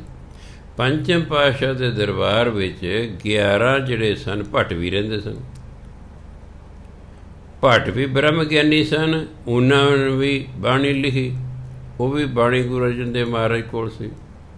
ਗੁਰੂ ਪਹਿਲੇ 4 ਗੁਰੂਆਂ ਦੀ, ਉਹਨਾਂ ਦੀ ਆਪਣੀ 5 ਗੁਰਾਂ ਦੀ ਬਾਣੀ ਹੋ ਗਈ, 15 ਭਗਤਾਂ ਦੀ ਬਾਣੀ ਹੋ ਗਈ, 11 ਭੱਟਾਂ ਦੀ ਬਾਣੀ ਹੋ ਗਈ। ਸੱਤਾ ਅਤੇ ਬਲਵੰਡ ਜਿਹੜੇ ਆਪ ਜੀ ਦੇ ਕੀਰਤਨੀਏ ਸਨ, ਉਹ ਵੀ ਬਾਣੀ ਲਿਖਦੇ ਸਨ, ਉਹਨਾਂ ਦੀ ਬਾਣੀ ਹੋ ਗਈ। ਤੀਸਰੇ ਪਾਤਸ਼ਾਹ ਦੇ ਪੜਪੋਤੇ ਸੁੰਦਰ ਜੀ ਹੋਏ ਨੇ, ਉਹਨਾਂ ਰਾਮਕਲੀ ਸੱਦ ਲਿਖੀ ਹੈ, ਉਹਨਾਂ ਦੀ ਬਾਣੀ ਸੀ। ਸਾਰੀ ਬਾਣੀ ਇਕੱਠੀ ਕਰਕੇ ਭਾਈ ਗੁਰਦਾਸ ਨੂੰ ਨਾਲ ਲੈ ਕੇ ਆਪਾਂ ਨੇ ਇੱਕ ਗ੍ਰੰਥ ਤਿਆਰ ਕਰਨਾ। ਸਾਰੀ ਬਾਣੀ ਨੂੰ ਤਰਤੀਬ ਦਿੱਤੀ ਕਿ ਪਹਿਲਾਂ ਕਿਹਦੀ ਬਾਣੀ ਆਵੇਗੀ, ਫਿਰ ਕਿਸ ਦੀ, ਫਿਰ ਕਿਸ ਦੀ, ਫਿਰ ਅਸ਼ਟਪਦੀ ਕਦੋਂ ਆਏਗੀ, ਸ਼ਲੋਕ ਕਦੋਂ ਆਉਣਗੇ, ਸਾਰੀ ਤਰਤੀਬ ਦੇ ਕੇ ਬਾਣੀ ਨੂੰ ਫਿਰ 1601 ਈਸਵੀ ਨੂੰ ਭਾਈ ਗੁਰਦਾਸ ਜੀ ਦੀ ਡਿਊਟੀ ਲਾਤੀ ਕਿ ਇਸ ਨੂੰ ਲਿਖੋ।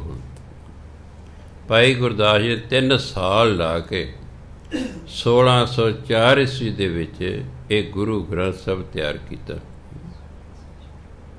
ਉਹਦੇ 1 ਸਤੰਬਰ 1604 ਈਸਵੀ ਸੀ।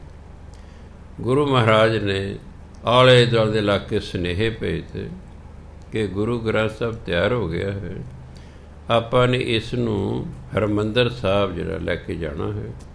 ਸਾਰੀ ਸੰਗਤ ਵੀ ਇੰਨੇ ਵਜੇ ਪਹੁੰਚੇ। ਬਹੁਤ ਸਾਰੀ ਸੰਗਤ, ਸਾਰੇ ਰਾਜ ਪਾਣੀ ਦਾ ਛਿੜਕਾਅ ਕੀਤਾ। ਜਿਹੜਾ ਹੈ ਬਾਬਾ ਬੁੱਢਾ ਜੀ ਨੇ ਗੁਰੂ ਗ੍ਰੰਥ ਸਾਹਿਬ ਨੂੰ ਸਿਰ 'ਤੇ ਚੁੱਕਿਆ। ਭਾਈ ਗੁਰਦਾਸ ਜੀ ਅੱਗੇ ਪਾਣੀ ਛਿੜਕ ਰਹੇ ਨੇ, ਪੰਚਮ ਪਾਤਸ਼ਾਹ ਚੌਰ ਸਾਹਿਬ ਕਰ ਰਹੇ ਨੇ, ਬਾਕੀ ਸੰਗਤ ਢੋਲਕੀਆਂ ਛੈਣੇ ਲੈ ਕੇ ਸ਼ਬਦ ਕੀਰਤਨ ਕਰਦੀਆਂ ਜਾ ਰਹੀਆਂ। ਬੜੇ ਸਤਿਕਾਰ ਸਹਿਤ ਗੁਰੂ ਗ੍ਰੰਥ ਸਾਹਿਬ ਨੂੰ ਰਾਮਸਰ ਸਰੋਵਰ ਦੇ ਕੋਲੋਂ ਹਰਿਮੰਦਰ ਸਾਹਿਬ 'ਚ ਲੈ ਕੇ ਗਏ। ਗੁਰੂ ਗ੍ਰੰਥ ਸਾਹਿਬ ਦੇ ਵਿੱਚ ਉਸ ਵੇਲੇ ਨਾ 3 ਕੌਮਾਂ ਸਨ ਹਿੰਦੁਸਤਾਨ 'ਚ, ਮੁਸਲਮਾਨ, ਹਿੰਦੂ ਅਤੇ ਸਿੱਖ। ਈਸਾਈ ਉਦੋਂ ਨਹੀਂ ਸਨ ਆਏ, ਇਹ 16ਵੀਂ ਸਦੀ 'ਚ ਆਉਣੇ ਸ਼ੁਰੂ ਹੋਏ ਅੰਗਰੇਜ਼ ਜਿਹੜੇ ਸਨ। ਅਤੇ 3 ਕੌਮਾਂ ਸਨ, ਹਿੰਦੂ ਸਨ, ਮੁਸਲਮਾਨ ਸਨ, ਸਿੱਖ ਸਨ। ਗੁਰੂ ਗ੍ਰੰਥ ਸਾਹਿਬ ਦੀ ਜਿਹੜੀ ਬਾਣੀ ਹੈ ਉਹਦੇ 'ਚ ਇਹਨਾਂ 3 ਕੌਮਾਂ ਦੀ ਬਾਣੀ ਹੈ, ਮੁਸਲਮਾਨਾਂ ਦੀ ਵੀ ਹੈ, ਹਿੰਦੂਆਂ ਦੀ ਵੀ ਹੈ, ਸਿੱਖਾਂ ਦੀ ਵੀ ਹੈ। ਮੁਸਲਮਾਨ ਵੀ ਕਹਿੰਦੇ ਸਾਡਾ ਗ੍ਰੰਥ ਹੈ ਕਿ ਸਾਡੇ ਵੱਡੇ ਵਡੇਰੇ ਦੀ ਬਾਣੀ ਹੈ। ਹਿੰਦੂ ਵੀਰ ਵੀ ਕਹਿੰਦੇ ਨੇ ਗੁਰੂ ਗ੍ਰੰਥ ਸਾਡਾ ਗੁਰੂ ਹੈ, ਸਾਡੇ ਭਗਤਾਂ ਦੀ ਬਾਣੀ ਇਹਦੇ 'ਚ, ਅਤੇ ਸਿੱਖਾਂ ਦੀ ਤਾਂ ਹੈ ਹੀ ਹੈ। 3 ਕੌਮਾਂ ਦੀ ਬਾਣੀ ਇਸ ਦੇ ਵਿੱਚ ਹੈ। 4 ਜਾਤਾਂ, ਬ੍ਰਾਹਮਣ, ਖੱਤਰੀ, ਵੈਸ਼, ਸ਼ੂਦਰ। 7 ਤੇ ਬ੍ਰਾਹਮਣਾਂ ਦੀ ਬਾਣੀ ਸ਼੍ਰੀ ਗੁਰੂ ਗ੍ਰੰਥ ਦਰਜ ਹੈ। 5 ਜਿਹੜੇ ਗੁਰੂ ਮਹਾਰਾਜ ਸਨ ਇਹ ਖੱਤਰੀ ਸਨ। ਬਾਬਾ ਸੁੰਦਰ ਜੀ ਵੀ ਖੱਤਰੀ ਸਨ, ਖੱਤਰੀਆਂ ਦੀ ਬਾਣੀ ਵੀ ਵਿੱਚ। ਜਿਹੜੇ ਭੱਟ ਸਨ ਇਹ ਪੰਡਤ ਸਨ, ਉਹਨਾਂ ਦੀ ਬਾਣੀ ਵੀ ਵਿੱਚ ਹੀ ਹੈ। ਇਸ ਤਰ੍ਹਾਂ ਜੱਟ ਸੀ ਧੰਨਾ ਭਗਤ, ਉਹਦੀ ਬਾਣੀ ਵੀ ਵਿੱਚ ਹੀ ਹੈ। ਜਿਹਨੂੰ ਅੱਜ ਸ਼ੂਦਰ ਕਿਹਾ ਕਦੇ ਉਸ ਵੇਲੇ ਲੋਕ, ਉਹਨਾਂ ਦੀ ਬਾਣੀ ਵੀ ਹੈ। ਇਸ ਲਈ ਬ੍ਰਾਹਮਣ, ਖੱਤਰੀ, ਵੈਸ਼, ਸ਼ੂਦਰ ਚਾਰਾਂ ਦੀ ਬਾਣੀ ਸ਼੍ਰੀ ਗੁਰੂ ਗ੍ਰੰਥ ਦਰਜ ਹੈ। ਤਿੰਨਾਂ ਕੌਮਾਂ ਦੀ, ਚਾਰਾਂ ਜਾਤਾਂ ਦੀ। ਫਿਰ ਜਿਨ੍ਹਾਂ ਦੀ ਬਾਣੀ ਹੈ ਉਹ ਇੱਕ ਸਟੇਟ ਦੇ ਨਹੀਂ ਸਨ, ਭਗਤ ਅੱਡ ਅੱਡ ਸਟੇਟਾਂ ਦੇ ਸਨ। ਕੋਈ ਭਗਤ ਕੁਝ ਯੂਪੀ ਦੇ ਸਨ, ਕੋਈ ਰਾਜਸਥਾਨ ਦਾ ਸੀ, ਕੋਈ ਮਹਾਰਾਸ਼ਟਰ ਦਾ ਸੀ, ਕੋਈ ਬੰਗਾਲ ਦਾ ਸੀ। ਅੱਡ ਅੱਡ ਸਟੇਟਾਂ ਦੇ ਭਗਤ ਸਨ। ਦੇਖੋ ਗੁਰੂ ਗ੍ਰੰਥ ਦੇ ਵਿੱਚ ਪੰਜਾਬੀ ਵੀ ਹੈ, ਹਿੰਦੀ ਵੀ ਹੈ, ਸੰਸਕ੍ਰਿਤ ਵੀ ਹੈ, ਫਾਰਸੀ ਵੀ ਹੈ, ਅਰਬੀ ਵੀ ਹੈ, ਬ੍ਰਜ ਭਾਸ਼ਾ ਵੀ ਹੈ, ਬੰਗਾਲੀ ਵੀ ਹੈ, ਮਰਾਠੀ ਵੀ ਹੈ, ਰਾਜਸਥਾਨੀ ਵੀ ਹੈ। ਹਿੰਦੁਸਤਾਨ ਦੀਆਂ ਅੱਡ ਅੱਡ ਬੋਲੀਆਂ ਸ਼੍ਰੀ ਗੁਰੂ ਗ੍ਰੰਥ ਨੇ। ਇਹੀ ਕਾਰਨ ਹੈ ਕਿ ਇਸ ਨੂੰ ਸਰਬ ਸਾਂਝੀ ਬਾਣੀ ਕਹਿੰਦੇ ਨੇ, ਵੀ ਇਹ ਸਾਰਿਆਂ ਲਈ ਸਾਂਝੀ ਪਾਈ। ਹਿੰਦੂ ਪੜ੍ਹੋ, ਸਿੱਖ ਪੜ੍ਹੋ, ਈਸਾਈ ਪੜ੍ਹੋ, ਮੁਸਲਮਾਨ ਪੜ੍ਹੋ, ਬ੍ਰਾਹਮਣ ਪੜ੍ਹੋ, ਖੱਤਰੀ ਪੜ੍ਹੋ, ਵੈਸ਼ ਪੜ੍ਹੋ, ਸ਼ੂਦਰ ਪੜ੍ਹੋ, ਕਿਸੇ ਵੀ ਸਟੇਟ ਦਾ ਬੰਦਾ ਪੜ੍ਹੋ, ਉਹਨੂੰ ਬਾਣੀ ਪੜ੍ਹਨ ਜਿਹੜੇ ਲਾਭ ਬਾਣੀ 'ਚ ਲਿਖੇ ਨੇ ਉਹਨੂੰ ਮਿਲਣੇ ਹੀ ਮਿਲਣੇ ਨੇ। ਇਹ ਨਹੀਂ ਕਿ ਬਾਣੀ ਤਾਂ ਸਿਰਫ ਸਿੱਖਾਂ ਦਾ ਅਧਿਕਾਰ ਹੈ, ਬਾਣੀ ਨੂੰ ਕੋਈ ਵੀ ਪੜ੍ਹ ਸਕਦਾ ਹੈ। ਇਸੇ ਲਈ ਇਹ ਸੰਸਾਰ ਦਾ ਇੱਕੋ ਇੱਕ ਗ੍ਰੰਥ ਹੈ ਜਿਹਨੂੰ ਸਰਬ ਸਾਂਝਾ ਕਿਹਾ ਜਾਂਦਾ ਹੈ। ਅਤੇ ਇਹ ਇੱਕੋ ਇੱਕ ਧਾਰਮਿਕ ਗ੍ਰੰਥ ਹੈ ਸੰਸਾਰ ਦਾ ਜਿਸ ਨੂੰ ਗੁਰੂ ਦਾ ਦਰਜਾ ਮਿਲਿਆ ਹੋਇਆ ਹੈ। ਨਾ ਬਾਈਬਲ ਨੂੰ, ਨਾ ਕੁਰਾਨ ਸ਼ਰੀਫ ਨੂੰ, ਹੋਰ ਕਿਸੇ ਵੀ ਧਾਰਮਿਕ ਗ੍ਰੰਥ ਨੂੰ ਗੁਰੂ ਦਾ ਦਰਜਾ ਨਹੀਂ ਮਿਲਿਆ ਹੋਇਆ। ਇਹੀ ਕਾਰਨ ਹੈ ਕਿ ਜੋ ਗੁਰੂ ਗ੍ਰੰਥ ਦਾ ਸਤਿਕਾਰ ਹੁੰਦਾ ਹੈ ਹੋਰ ਕਿਸੇ ਵੀ ਧਾਰਮਿਕ ਪੁਸਤਕ ਇਹਨਾਂ ਨਹੀਂ ਹੁੰਦਾ। ਇਹਨਾਂ ਨੇ ਕੋਈ ਵੀ ਧਾਰਮਿਕ ਪੁਸਤਕ ਨੂੰ ਆਪਣੇ ਸਿਰ 'ਤੇ ਧਰ ਕੇ ਇੱਕ ਥਾਂ ਦੂਜੀ ਥਾਂ 'ਤੇ ਨਹੀਂ ਲਿਜਾਂਦਾ। ਇੱਕ ਗੁਰੂ ਗ੍ਰੰਥ ਸਾਹਿਬ ਹੀ ਹੈ ਜਿਹਨੂੰ ਜਿਹੜਾ ਹੈ ਸਿਰ 'ਤੇ ਰੱਖ ਕੇ ਲੈ ਕੇ ਇੱਕ ਥਾਂ ਤੋਂ ਦੂਜੀ ਥਾਂ 'ਤੇ ਲੈ ਕੇ ਜਾਂਦੇ ਹਨ। ਇਸ ਤਰ੍ਹਾਂ ਹਰਿਮੰਦਰ ਸਾਹਿਬ ਤਿਆਰ ਕਰਨਾ ਬੜੀ ਵੱਡੀ ਪੰਚਮ ਪਾਤਸ਼ਾਹ ਦੀ ਦੇਣ ਹੈ। ਸਾਡਾ ਇਸ ਵੇਲੇ ਸਿੱਖ ਕੌਮ ਦਾ ਕੇਂਦਰੀ ਸਥਾਨ ਅੰਮ੍ਰਿਤਸਰ ਹੋ ਗਿਆ। ਹਰ ਸਿੱਖ ਦੀ ਇੱਛਾ ਹੁੰਦੀ ਹੈ ਵੀ ਉਹ ਕਦੇ ਨਾ ਕਦੇ ਜ਼ਿੰਦਗੀ ਵਿੱਚ ਹਰਿਮੰਦਰ ਸਾਹਿਬ ਜ਼ਰੂਰ ਦਰਸ਼ਨ ਕਰਨ ਜਾਵੇ। ਤੁਸੀਂ ਉੱਥੇ ਲਾਈਨ 'ਚ ਖੜ੍ਹੇ ਹੋ ਜਾਓ, ਤੁਸੀਂ ਹੈਰਾਨ ਹੋ, ਉਹਨੇ ਸਿੱਖ ਨਹੀਂ ਹੁੰਦੇ ਜਿੰਨੇ ਬਾਕੀ ਧਰਮਾਂ ਦੇ ਹੁੰਦੇ ਲੋਕ ਮੱਥਾ ਟੇਕਣ ਵਾਲੇ। ਦੱਖਣੀ ਭਾਰਤ ਤੋਂ ਕਿੰਨੇ ਲੋਕ ਜਿਹੜੇ ਇੱਧਰ ਨੂੰ ਆਉਂਦੇ ਨੇ ਉੱਥੇ ਲਾਈਨਾਂ 'ਚ ਖੜ੍ਹੇ ਹੁੰਦੇ, ਸਾਰੇ ਸਤਿਕਾਰ ਕਰਦੇ ਨੇ ਵੀ ਹਾਂ ਇਹ 'ਚ ਸਾਰੇ ਧਰਮਾਂ, ਸਭ ਜਾਤਾਂ ਦੀ ਅਤੇ ਸਾਰੀਆਂ ਜ਼ਬਾਨਾਂ ਦੀ ਬਾਣੀ ਇਸ ਦੇ ਵਿੱਚ ਹੈ ਅਤੇ ਕਿਸੇ ਦੇ ਵਿਰੁੱਧ ਵੀ ਕੁਛ ਨਹੀਂ ਲਿਖਿਆ ਹੋਇਆ। ਸੋ ਪਹਿਲਾ ਕੰਮ ਹਰਿਮੰਦਰ ਸਾਹਿਬ ਜਿਹੜਾ ਬਣਾਉਣਾ ਹੈ ਇਹ ਬਹੁਤ ਵੱਡੀ ਪੰਚਮ ਪਾਤਸ਼ਾਹ ਦੀ ਦੇਣ ਹੈ। ਦੂਜਾ ਕੰਮ ਜਿਹੜਾ ਉਹਨਾਂ ਮਹਾਨ ਕੀਤਾ ਉਹ ਸੀ ਗੁਰੂ ਗ੍ਰੰਥ ਸਾਹਿਬ ਤਿਆਰ ਕਰਨਾ। ਫਿਰ ਉਹਨਾਂ ਨੇ ਗੁਰੂ ਗ੍ਰੰਥ ਸਾਹਿਬ ਨੂੰ 2 ਸਾਲ ਉਸ ਤੋਂ ਬਾਅਦ ਗੁਰੂ ਅਰਜਨ ਦੇਵ ਮਹਾਰਾਜ ਜਿਉਂਦੇ ਰਹੇ, ਕਿਉਂਕਿ ਗੁਰੂ ਗ੍ਰੰਥ ਸਾਹਿਬ ਤਾਂ 1604 ਈਸਵੀ ਨੂੰ ਤਿਆਰ ਹੋ ਗਏ। ਪੰਚਮ ਪਾਤਸ਼ਾਹ ਨੇ ਸ਼ਹੀਦੀ 1606 ਵਿੱਚ ਪਾਈ। ਜੇ ਉਸ ਵੇਲੇ ਜਿਹੜਾ ਅੱਜ ਅਕਾਲ ਤਖਤ ਹੈ ਇਹਨੂੰ ਕੋਠਾ ਸਾਹਿਬ ਕਿਹਾ ਕਰਦੇ ਸਨ। ਅਕਾਲ ਤਖਤ ਤਾਂ 6ਵੇਂ ਪਾਤਸ਼ਾਹ ਨੇ ਬਣਾਇਆ। ਉਹ ਕਮਰਾ ਜਿਸ ਦੇ ਵਿੱਚ ਰਾਤ ਨੂੰ ਸੁਖ ਆਸਣ ਕੀਤਾ ਜਾਂਦਾ ਹੈ ਉਹਨੂੰ ਕੋਠਾ ਸਾਹਿਬ ਕਹਿੰਦੇ ਸਨ। ਗੁਰੂ ਗ੍ਰੰਥ ਸਾਹਿਬ ਨੂੰ ਸੁਖ ਆਸਣ ਕਰਨ ਲਈ ਬਹੁਤ ਵਧੀਆ ਪੰਚਮ ਪਾਤਸ਼ਾਹ ਨੇ ਪਲੰਘ ਤਿਆਰ ਕਰਾਇਆ। ਹਿੰਦੀ ਪੰਜਾਬ ਜਿਹੜਾ ਹੈ ਪਾਕਿਸਤਾਨ 'ਚ ਇਹਨੂੰ ਪਲੰਘ ਕਹਿੰਦੇ ਸਨ, ਇੱਧਰ ਜਦੋਂ ਇਹਨੂੰ ਕਹਿੰਦੇ ਪਲੰਘ। ਮੈਨੂੰ ਇੱਕੋ ਹੀ ਹੈ। ਅੱਜ ਕੱਲ੍ਹ ਇੰਗਲਿਸ਼ ਹੋ ਗਿਆ ਬੈੱਡ ਜੀ। ਬਹੁਤ ਵਧੀਆ ਪਲੰਘ ਤਿਆਰ ਕਰਾਇਆ। ਉਹਦੇ 'ਤੇ ਰਾਤ ਨੂੰ ਸੁਖ ਆਸਣ ਹੋਇਆ ਕਰਦਾ ਸੀ ਗੁਰੂ ਗ੍ਰੰਥ ਸਾਹਿਬ ਦਾ। ਗੁਰੂ ਮਹਾਰਾਜ ਇਹ ਕਹਿੰਦੇ ਭਾਈ ਇਹ ਜਿਹੜਾ ਗੁਰੂ ਗ੍ਰੰਥ ਸਾਹਿਬ ਬਾਣੀ ਨੇ ਸਾਡੇ ਤੋਂ ਵੀ ਵੱਡੀ ਹੈ। ਗੁਰੂ ਮਹਾਰਾਜ ਫਿਰ 2 ਸਾਲ ਘਰ ਜਾ ਕੇ ਨਹੀਂ ਸੁੱਤੇ। ਉਹ ਪਲੰਘ ਦੇ ਹੇਠਾਂ ਚਾਦਰ ਵਿਛਾ ਕੇ ਗਰਮੀਆਂ ਸਰਦੀਆਂ ਉਸ ਪਲੰਘ ਦੇ ਹੇਠਾਂ ਹੀ ਸੌਂਦੇ ਸੀ। ਕਦੇ ਤੁਸੀਂ ਮੱਥਾ ਟੇਕੋ ਨਾ ਜਾ ਅਕਾਲ ਤਖਤ 'ਤੇ, ਉਹ ਹੁਣ ਵੀ ਹੇਠਾਂ ਚਾਦਰ ਵਿਛੀ ਹੁੰਦੀ ਹੈ। ਪਲੰਘ ਸਾਹਿਬ ਦੇ ਹੇਠਾਂ ਚਾਦਰ ਵਿਛਾਈ ਹੁੰਦੀ ਹੈ। ਇਹ ਦੱਸਣ ਲਈ ਵੀ ਗੁਰੂ ਮਹਾਰਾਜ 2 ਸਾਲ ਹੇਠਾਂ ਸੌਂਦੇ ਰਹੇ, ਮੰਜੇ 'ਤੇ ਨਹੀਂ ਸੁੱਤੇ। ਉਹਨਾਂ ਨੇ ਆਪਣੇ ਜਿਉਂਦੇ ਜੀ ਸਿੱਖਾਂ ਨੂੰ ਦੱਸਿਆ ਕਿ ਇਹ ਜਿਹੜਾ ਗੁਰੂ ਗ੍ਰੰਥ ਸਾਹਿਬ ਇਹ ਸਾਡੇ ਤੋਂ ਵੀ ਉੱਪਰ ਹੈ, ਭਾਵੇਂ ਸਾਡਾ ਤਿਆਰ ਕੀਤਾ ਹੋਇਆ ਹੈ, ਪਰ ਇਹ 'ਚ ਬਾਣੀ ਹੈ, ਬਾਣੀ ਰੱਬੀ ਬਾਣੀ ਹੈ, ਅਤੇ ਰੱਬ ਗੁਰੂ ਤੋਂ ਉੱਪਰ ਹੁੰਦਾ ਹੈ। ਜਿਵੇਂ ਸਿੱਖ ਗੁਰੂ ਤੋਂ ਨੀਵਾਂ ਹੁੰਦਾ, ਗੁਰੂ ਸਿੱਖ ਤੋਂ ਉੱਪਰ ਹੁੰਦਾ ਹੈ, ਅਤੇ ਗੁਰੂ ਤੋਂ ਉੱਪਰ ਰੱਬ ਹੁੰਦਾ ਹੈ। ਅਤੇ ਉਹ ਕਹਿੰਦੇ ਤੇ ਰੱਬੀ ਬਾਣੀ ਹੈ, ਇਹ ਸਾਡੀ ਬਾਣੀ ਨਹੀਂ, ਇਸ ਲਈ ਇਹਨਾਂ ਸਤਿਕਾਰ ਕੀਤਾ। ਉਹ ਪੂਰਨੇ ਪਾ ਗਏ। ਇਸ ਲਈ ਹੁਣ ਵੀ ਕੋਈ ਸਿੱਖ ਗੁਰੂ ਗ੍ਰੰਥ ਸਾਹਿਬ ਵਾਲੇ ਕਮਰੇ 'ਚ ਮੰਜੀ ਡਾ ਕੇ ਨਹੀਂ ਸੌਂਦਾ। ਜਦ ਗੁਰੂ ਗ੍ਰੰਥ ਸਾਹਿਬ ਚਾਹੇ ਕਿਸੇ ਨੇ ਘਰ ਰੱਖਿਆ ਹੋਇਆ ਹੈ ਅਤੇ ਚਾਹੇ ਗੁਰਦੁਆਰੇ ਲੈ ਕੇ ਪ੍ਰਕਾਸ਼ ਕੀਤਾ ਹੋਇਆ, ਜਿਸ ਕਮਰੇ 'ਚ ਗੁਰੂ ਗ੍ਰੰਥ ਸਾਹਿਬ ਹੁੰਦੇ ਨੇ ਉਸ ਕਮਰੇ 'ਚ ਕੋਈ ਸਿੱਖ ਮੰਜਾ ਡਾ ਕੇ ਨਹੀਂ ਪੈਂਦਾ। ਕਿਉਂ? ਬਈ ਗੁਰੂ ਮਹਾਰਾਜ ਮੇਰੇ ਤੋਂ ਵੱਡੇ ਨੇ। ਨਾਲ ਵਾਲੇ ਕਮਰੇ 'ਚ ਪੈ ਜਾਣਗੇ, ਜੇ ਉਸੇ ਕਮਰੇ 'ਚ ਪੈਣ ਦੀ ਲੋੜ ਹੈ ਉੱਥੇ ਲੇਟ ਜਾਣਗੇ, ਠੀਕ ਹੈ, ਪਰ ਕੋਈ ਕੁਰਸੀ ਡਾ ਕੇ ਜਾਂ ਕੋਈ ਮੰਜਾ ਡਾ ਕੇ ਜਾਂ ਸਟੂਲ ਡਾ ਕੇ ਜਾਂ ਇਸ ਤੋਂ ਬਾਅਦ ਨਹੀਂ ਬਹਿੰਦੇ। ਗੁਰੂ ਮਹਾਰਾਜ ਦੀ ਬਰਾਬਰੀ ਨਹੀਂ ਸਿੱਖ ਕਰਦਾ। ਇਹ ਉਸ ਵੇਲੇ ਅਕਬਰ ਦਾ ਰਾਜ ਸੀ। ਅਕਬਰ ਆਇਆ ਸੀ ਬਟਾਲੇ। ਕਿਸੇ ਨੇ ਅਕਬਰ ਅੱਗੇ ਸ਼ਿਕਾਇਤ ਕਰਦੇ ਵੀ ਇਹ ਗੁਰੂ ਅਰਜਨ ਦੇਵ ਮਹਾਰਾਜ ਨੇ ਜਿਹੜਾ ਗ੍ਰੰਥ ਤਿਆਰ ਕੀਤਾ ਨਾ, ਇਹ 'ਚ ਮੁਸਲਮਾਨਾਂ ਦੇ ਵਿਰੁੱਧ ਲਿਖਿਆ ਹੋਇਆ ਹੈ। ਹੁਣ ਜੇ ਸ਼ਿਕਾਇਤ ਜਾਵੇ ਤਾਂ ਫਿਰ ਜਿਹਦੇ ਵਿਰੁੱਧ ਸ਼ਿਕਾਇਤ ਜਾਵੇ ਉਹਨੂੰ ਸੱਦਣਾ ਹੀ ਹੁੰਦਾ, ਕੁਦਰਤੀ ਗੱਲ। ਹੁਣ ਮੇਰੀ ਕੋਈ ਸ਼ਿਕਾਇਤ ਕਰਦੇ ਨੇ ਥਾਣੇ 'ਤੇ, ਅਗਲੇ ਆਉਣਗੇ ਨਾ ਪੱਤਰਕਾਰ, ਭਾਈ ਵੀ ਬਾਬਾ ਜੀ ਤੁਹਾਡੇ ਵੱਲੋਂ ਸ਼ਿਕਾਇਤ ਆਈ ਹੈ, ਵੀ ਦੱਸੋ ਤੁਸੀਂ ਕੀ ਕਹਿੰਦੇ ਹੋ ਇਹਦੇ ਬਾਰੇ। ਅਕਬਰ ਨੇ ਸੁਨੇਹਾ ਭੇਜਤਾ ਅੰਮ੍ਰਿਤਸਰ ਪੰਚਮ ਪਾਤਸ਼ਾਹ ਕੋਲ ਕਿ ਸ਼ਿਕਾਇਤ ਆਈ ਹੈ ਵੀ ਜਿਹੜਾ ਤੁਸੀਂ ਗ੍ਰੰਥ ਲਿਖਿਆ ਹੈ ਇਹ 'ਚ ਮੁਸਲਮਾਨਾਂ ਦੇ ਵਿਰੁੱਧ ਲਿਖਿਆ ਹੋਇਆ ਹੈ, ਲੈ ਕੇ ਆਓ। ਗੁਰੂ ਮਹਾਰਾਜ ਨੇ ਭਾਈ ਗੁਰਦਾਸ, ਬਾਬਾ ਬੁੱਢਾ ਜੀ ਅਤੇ ਹੋਰ ਸਿੱਖਾਂ ਦੀ ਡਿਊਟੀ ਲਾਤੀ ਵੀ ਸਤਿਕਾਰ ਸਹਿਤ ਗੁਰੂ ਗ੍ਰੰਥ ਸਾਹਿਬ ਨੂੰ ਬਟਾਲੇ ਲੈ ਕੇ ਜਾਓ। ਅਕਬਰ ਜੋ ਪੁੱਛੇ ਉਹਨੂੰ ਸੱਚੋ ਸੱਚ ਦੱਸਣਾ। ਜਿੱਥੋਂ ਕਹੇ ਨੂੰ ਪੜ੍ਹ ਕੇ ਸੁਣੋ ਉੱਥੋਂ ਤੁਸੀਂ ਪੜ੍ਹ ਕੇ ਸੁਣਾਉਣਾ, ਡਰਨਾ ਨਹੀਂ ਬਿਲਕੁਲ ਵੀ। ਜਦੋਂ ਆਪ ਪਿੰਡਾਂ ਵਾਲਿਆਂ ਨੂੰ ਪਤਾ ਲੱਗੇ ਅੰਮ੍ਰਿਤਸਰ ਤੋਂ ਬਟਾਲੇ ਜਾਣਾ ਸੀ, ਕਈ ਕਿਲੋਮੀਟਰ ਦੇਖੋ, ਪਿੰਡ ਦੇ ਲੋਕਾਂ ਨੂੰ ਪਤਾ ਲੱਗ ਹੀ ਗਿਆ। ਲੋਕ ਸੜਕਾਂ ਰਾਹ 'ਤੇ ਆ ਕੇ ਕਿਨਾਰੇ 'ਤੇ ਖੜ੍ਹੇ ਹੋ ਕੇ ਸਤਿਕਾਰ ਵਜੋਂ, ਢੋਲਕੀਆਂ ਛੈਣਿਆਂ ਵਾਲੇ ਵੀ ਨਾਲ ਜਾ ਰਹੇ ਨੇ, ਸ਼ਬਦ ਕੀਰਤਨ ਹੁੰਦਾ ਜਾ ਰਿਹਾ ਹੈ।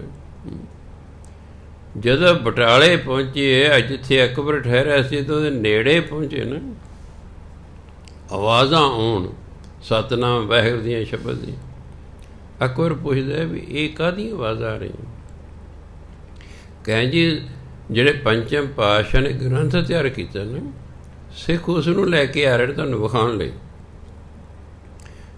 ਅਕਬਰ ਨੇ ਬਾਹਰ ਨਿਕਲ ਦੇਖਿਆ ਵੀ ਹੈ ਇੰਨਾ ਸਤਿਕਾਰ, ਵੀ ਇੰਨਾ ਸਤਿਕਾਰ ਇਸ ਗ੍ਰੰਥ ਦਾ, ਵੀ ਲੋਕ ਕਿੰਨੇ ਆ ਰਹੇ ਨੇ ਨਾਲ ਸਤਿਕਾਰ ਵਜੋਂ। ਕੋਈ ਪਾਣੀ ਛਿੜਕ ਰਿਹਾ, ਕੋਈ ਢੋਲਕੀ ਵਜਾ ਰਿਹਾ, ਕੋਈ ਛੈਣੇ ਵਜਾ ਰਿਹਾ ਹੈ, ਕੋਈ ਜਾਪ ਕਰ ਰਿਹਾ ਹੈ। ਚਲੋ ਉੱਚੇ ਸਥਾਨ 'ਤੇ ਜਿਹੜਾ ਗੁਰੂ ਮਹਾਰਾਜ ਦਾ ਪ੍ਰਕਾਸ਼ ਕੀਤਾ ਗਿਆ। ਅਕਬਰ ਵੀ ਆ ਗਿਆ। ਕਹਿੰਦੇ ਹਾਂ ਜੀ ਬੋਲੋ ਜੀ। ਕਹਿੰਦੇ ਫਲਾਣੇ ਥਾਂ ਤਾਂ ਪੜ੍ਹ ਕੇ ਸੁਣਾਓ। ਪੜ੍ਹ ਕੇ ਸੁਣਾਇਆ। ਕੋਈ ਐਸੀ ਗੱਲ ਨਹੀਂ ਕਿਸੇ ਦੇ ਵਿਰੁੱਧ ਲਿਖੀ ਹੋਈ। ਫਲਾਣੇ ਥਾਂ ਤੋਂ ਸੁਣਾਓ, ਫਲਾਣੇ ਥਾਂ 5-6 ਥਾਵਾਂ ਤੋਂ ਅਕਬਰ ਨੇ ਸੁਣੇ। ਉਹ ਬਹੁਤ ਪ੍ਰਭਾਵਿਤ ਹੋਇਆ ਵੀ ਇਹ ਤਾਂ ਬਹੁਤ ਵਧੀਆ ਲਿਖਿਆ। ਉਹ ਸੋਨੇ ਦੀਆਂ 51 ਮੋਹਰਾਂ ਅਕਬਰ ਨੇ ਮੰਗਵਾਈਆਂ ਅਤੇ ਗੁਰੂ ਮਹਾਰਾਜ ਨੂੰ ਮੱਥਾ ਟੇਕਤਾ 51 ਮੋਹਰਾਂ ਰੱਖ ਕੇ ਸੁਣਨ। ਜਿਹੜੇ ਸਿੱਖ ਨਾਲ ਗਏ ਸਨ ਉਹਨਾਂ ਨੂੰ ਸਰੋਪੇ ਦੇ ਕੇ ਸਤਿਕਾਰ ਸਹਿਤ ਸਭ ਨੂੰ ਵਾਪਸ ਕਰ ਦਿੱਤਾ। ਅਤੇ ਅਕਬਰ ਨੇ ਕਿਹਾ ਵੀ ਗੁਰੂ ਮਹਾਰਾਜ ਨੂੰ ਕਹੋ ਜੀ ਉਹਨਾਂ ਨੂੰ ਜੇ ਕੋਈ ਇੱਛਾ ਹੋਵੇ ਮੈਨੂੰ ਦੱਸ ਦੇਣ, ਮੈਂ ਅਜੇ ਇੱਥੇ ਹੀ ਹਾਂ ਕੁਝ ਦਿਨ। ਅਤੇ ਗੁਰੂ ਮਹਾਰਾਜ ਨੇ ਸੁਨੇਹਾ ਭੇਜਤਾ ਵੀ ਪੰਜਾਬ 'ਚ ਪਿਆ ਹੋਇਆ ਕਾਲ, 3 ਸਾਲ ਹੋ ਗਏ ਫਸਲ ਨਹੀਂ ਹੋ ਰਹੀ ਅਤੇ ਲੋਕ ਮਾਮਲਾ ਨਹੀਂ ਦੇ ਸਕਦੇ, ਇਸ ਲਈ ਤੁਸੀਂ ਮਾਮਲਾ ਮੁਆਫ ਕਰੋ। ਅਤੇ ਅਕਬਰ ਨੇ ਫਿਰ ਜਿਹੜਾ ਹੈ ਉਸ ਸਾਲ ਮਾਮਲਾ ਮੁਆਫ ਕਰ ਦਿੱਤਾ। ਗੁਰੂ ਮਹਾਰਾਜ ਦਾ ਤਾਂ ਵੀ ਸਤਿਕਾਰ ਵੱਧ ਗਿਆ ਵੀ ਇਹਨਾਂ ਨੇ ਸਾਡਾ ਮਾਮਲਾ ਮੁਆਫ ਕਰਾਤਾ ਹੈ। ਇਸ ਤਰ੍ਹਾਂ ਕਰਦਿਆਂ ਹੋਏ 1605 ਈਸਵੀ ਆ ਗਈ ਹੈ। ਅਕਬਰ ਦੀ ਡੈਥ ਹੋ ਗਈ ਹੈ। ਉਹਦਾ ਪੁੱਤਰ ਜਹਾਂਗੀਰ ਜਿਹੜਾ ਹੈ ਉਹ ਰਾਜਾ ਬਣ ਗਿਆ ਹੈ। ਹਰ ਬੰਦੇ ਦਾ ਆਪਣਾ ਸੁਭਾਅ ਹੁੰਦਾ। ਤੁਸੀਂ ਇਤਿਹਾਸ ਪੜ੍ਹਿਆ ਜਿੱਥੋਂ ਤੱਕ ਪੜ੍ਹਿਆ, ਕੋਈ ਰਾਜਾ ਖੁੱਲ੍ਹ ਦਿਲਾ ਹੈ, ਕੋਈ ਤੰਗ ਦਿਲਾ ਹੈ, ਕੋਈ ਦਾਨੀ ਹੈ, ਕੋਈ ਲੋਕਾਂ ਦਾ ਖੂਨ ਚੂਸਣ ਵਾਲਾ ਹੈ। ਆਰਡਰ ਤਾਂ ਅਕਬਰ ਦਾ ਸੁਭਾਅ ਹੋਰ ਹੈ, ਔਰੰਗਜ਼ੇਬ ਦਾ ਹੋਰ ਹੈ। ਅਕਬਰ ਖੁੱਲ੍ਹ ਦਿਲਾ ਸੀ, ਜਿਹੜਾ ਜਹਾਂਗੀਰ ਸੀ ਇਹ ਤੰਗ ਦਿਲ ਸੀ। ਕਿ ਜਹਾਂਗੀਰ ਸੋਚਦਾ ਸੀ ਵੀ ਇਹ ਸਿੱਖ ਧਰਮ ਫੈਲ ਰਿਹਾ ਬਹੁਤ ਪੰਜਾਬ 'ਚ। ਪਹਿਲਾਂ ਜਿਹੜੇ ਹਿੰਦੂ ਸਨ ਇਹ ਪੀਰਾਂ ਫਕੀਰਾਂ ਨੂੰ ਮੰਨਦੇ ਸਨ, ਉਹਨਾਂ ਦੀ ਸਮਾਧਾਂ ਨੂੰ ਪੂਜਦੇ ਸਨ। ਵੀ ਹੁਣ ਇਹ ਸਾਰੇ ਹਟ ਗਏ ਨੇ ਅਤੇ ਸਿੱਖ ਧਰਮ ਨਾਲ ਜੁੜ ਗਏ ਨੇ। ਜਿਹੜੇ ਪੰਜਾਬ ਦੇ ਸਨ ਮੁਸਲਮਾਨ ਸਿਰ ਕੱਢ, ਉਹਨਾਂ ਨੇ ਵੀ ਜਹਾਂਗੀਰ ਦੇ ਕੰਨ ਭਰੇ ਕਿ ਸਿੱਖ ਧਰਮ ਬਹੁਤ ਫੈਲ ਰਿਹਾ ਹੈ। ਹਿੰਦੂ ਧੜਾ ਧੜ ਸਿੱਖ ਧਰਮ ਨਾਲ ਜੁੜ ਰਹੇ ਹਨ। ਹੁਣ ਮੁਸਲਮਾਨ ਧਰਮ ਦਾ ਵਾਧਾ ਹੋਣਾ ਪੰਜਾਬ 'ਚ ਰੁਕ ਗਿਆ ਹੈ। ਕਿਤੇ ਐਸਾ ਨਾ ਆਵੇ ਕਿ ਅੱਗੇ ਤੋਂ ਕੋਈ ਮੁਸਲਮਾਨ ਹੀ ਨਾ ਬਣੇ ਜਾਂ ਮੁਸਲਮਾਨਾਂ ਦੀ ਕਿਸੇ ਸਥਾਨ ਨੂੰ ਮੰਨੇ ਹੀ ਨਾ। ਇਸ ਲਈ ਵੇਲੇ ਸਿਰ ਰੋਕ ਪਾਓ।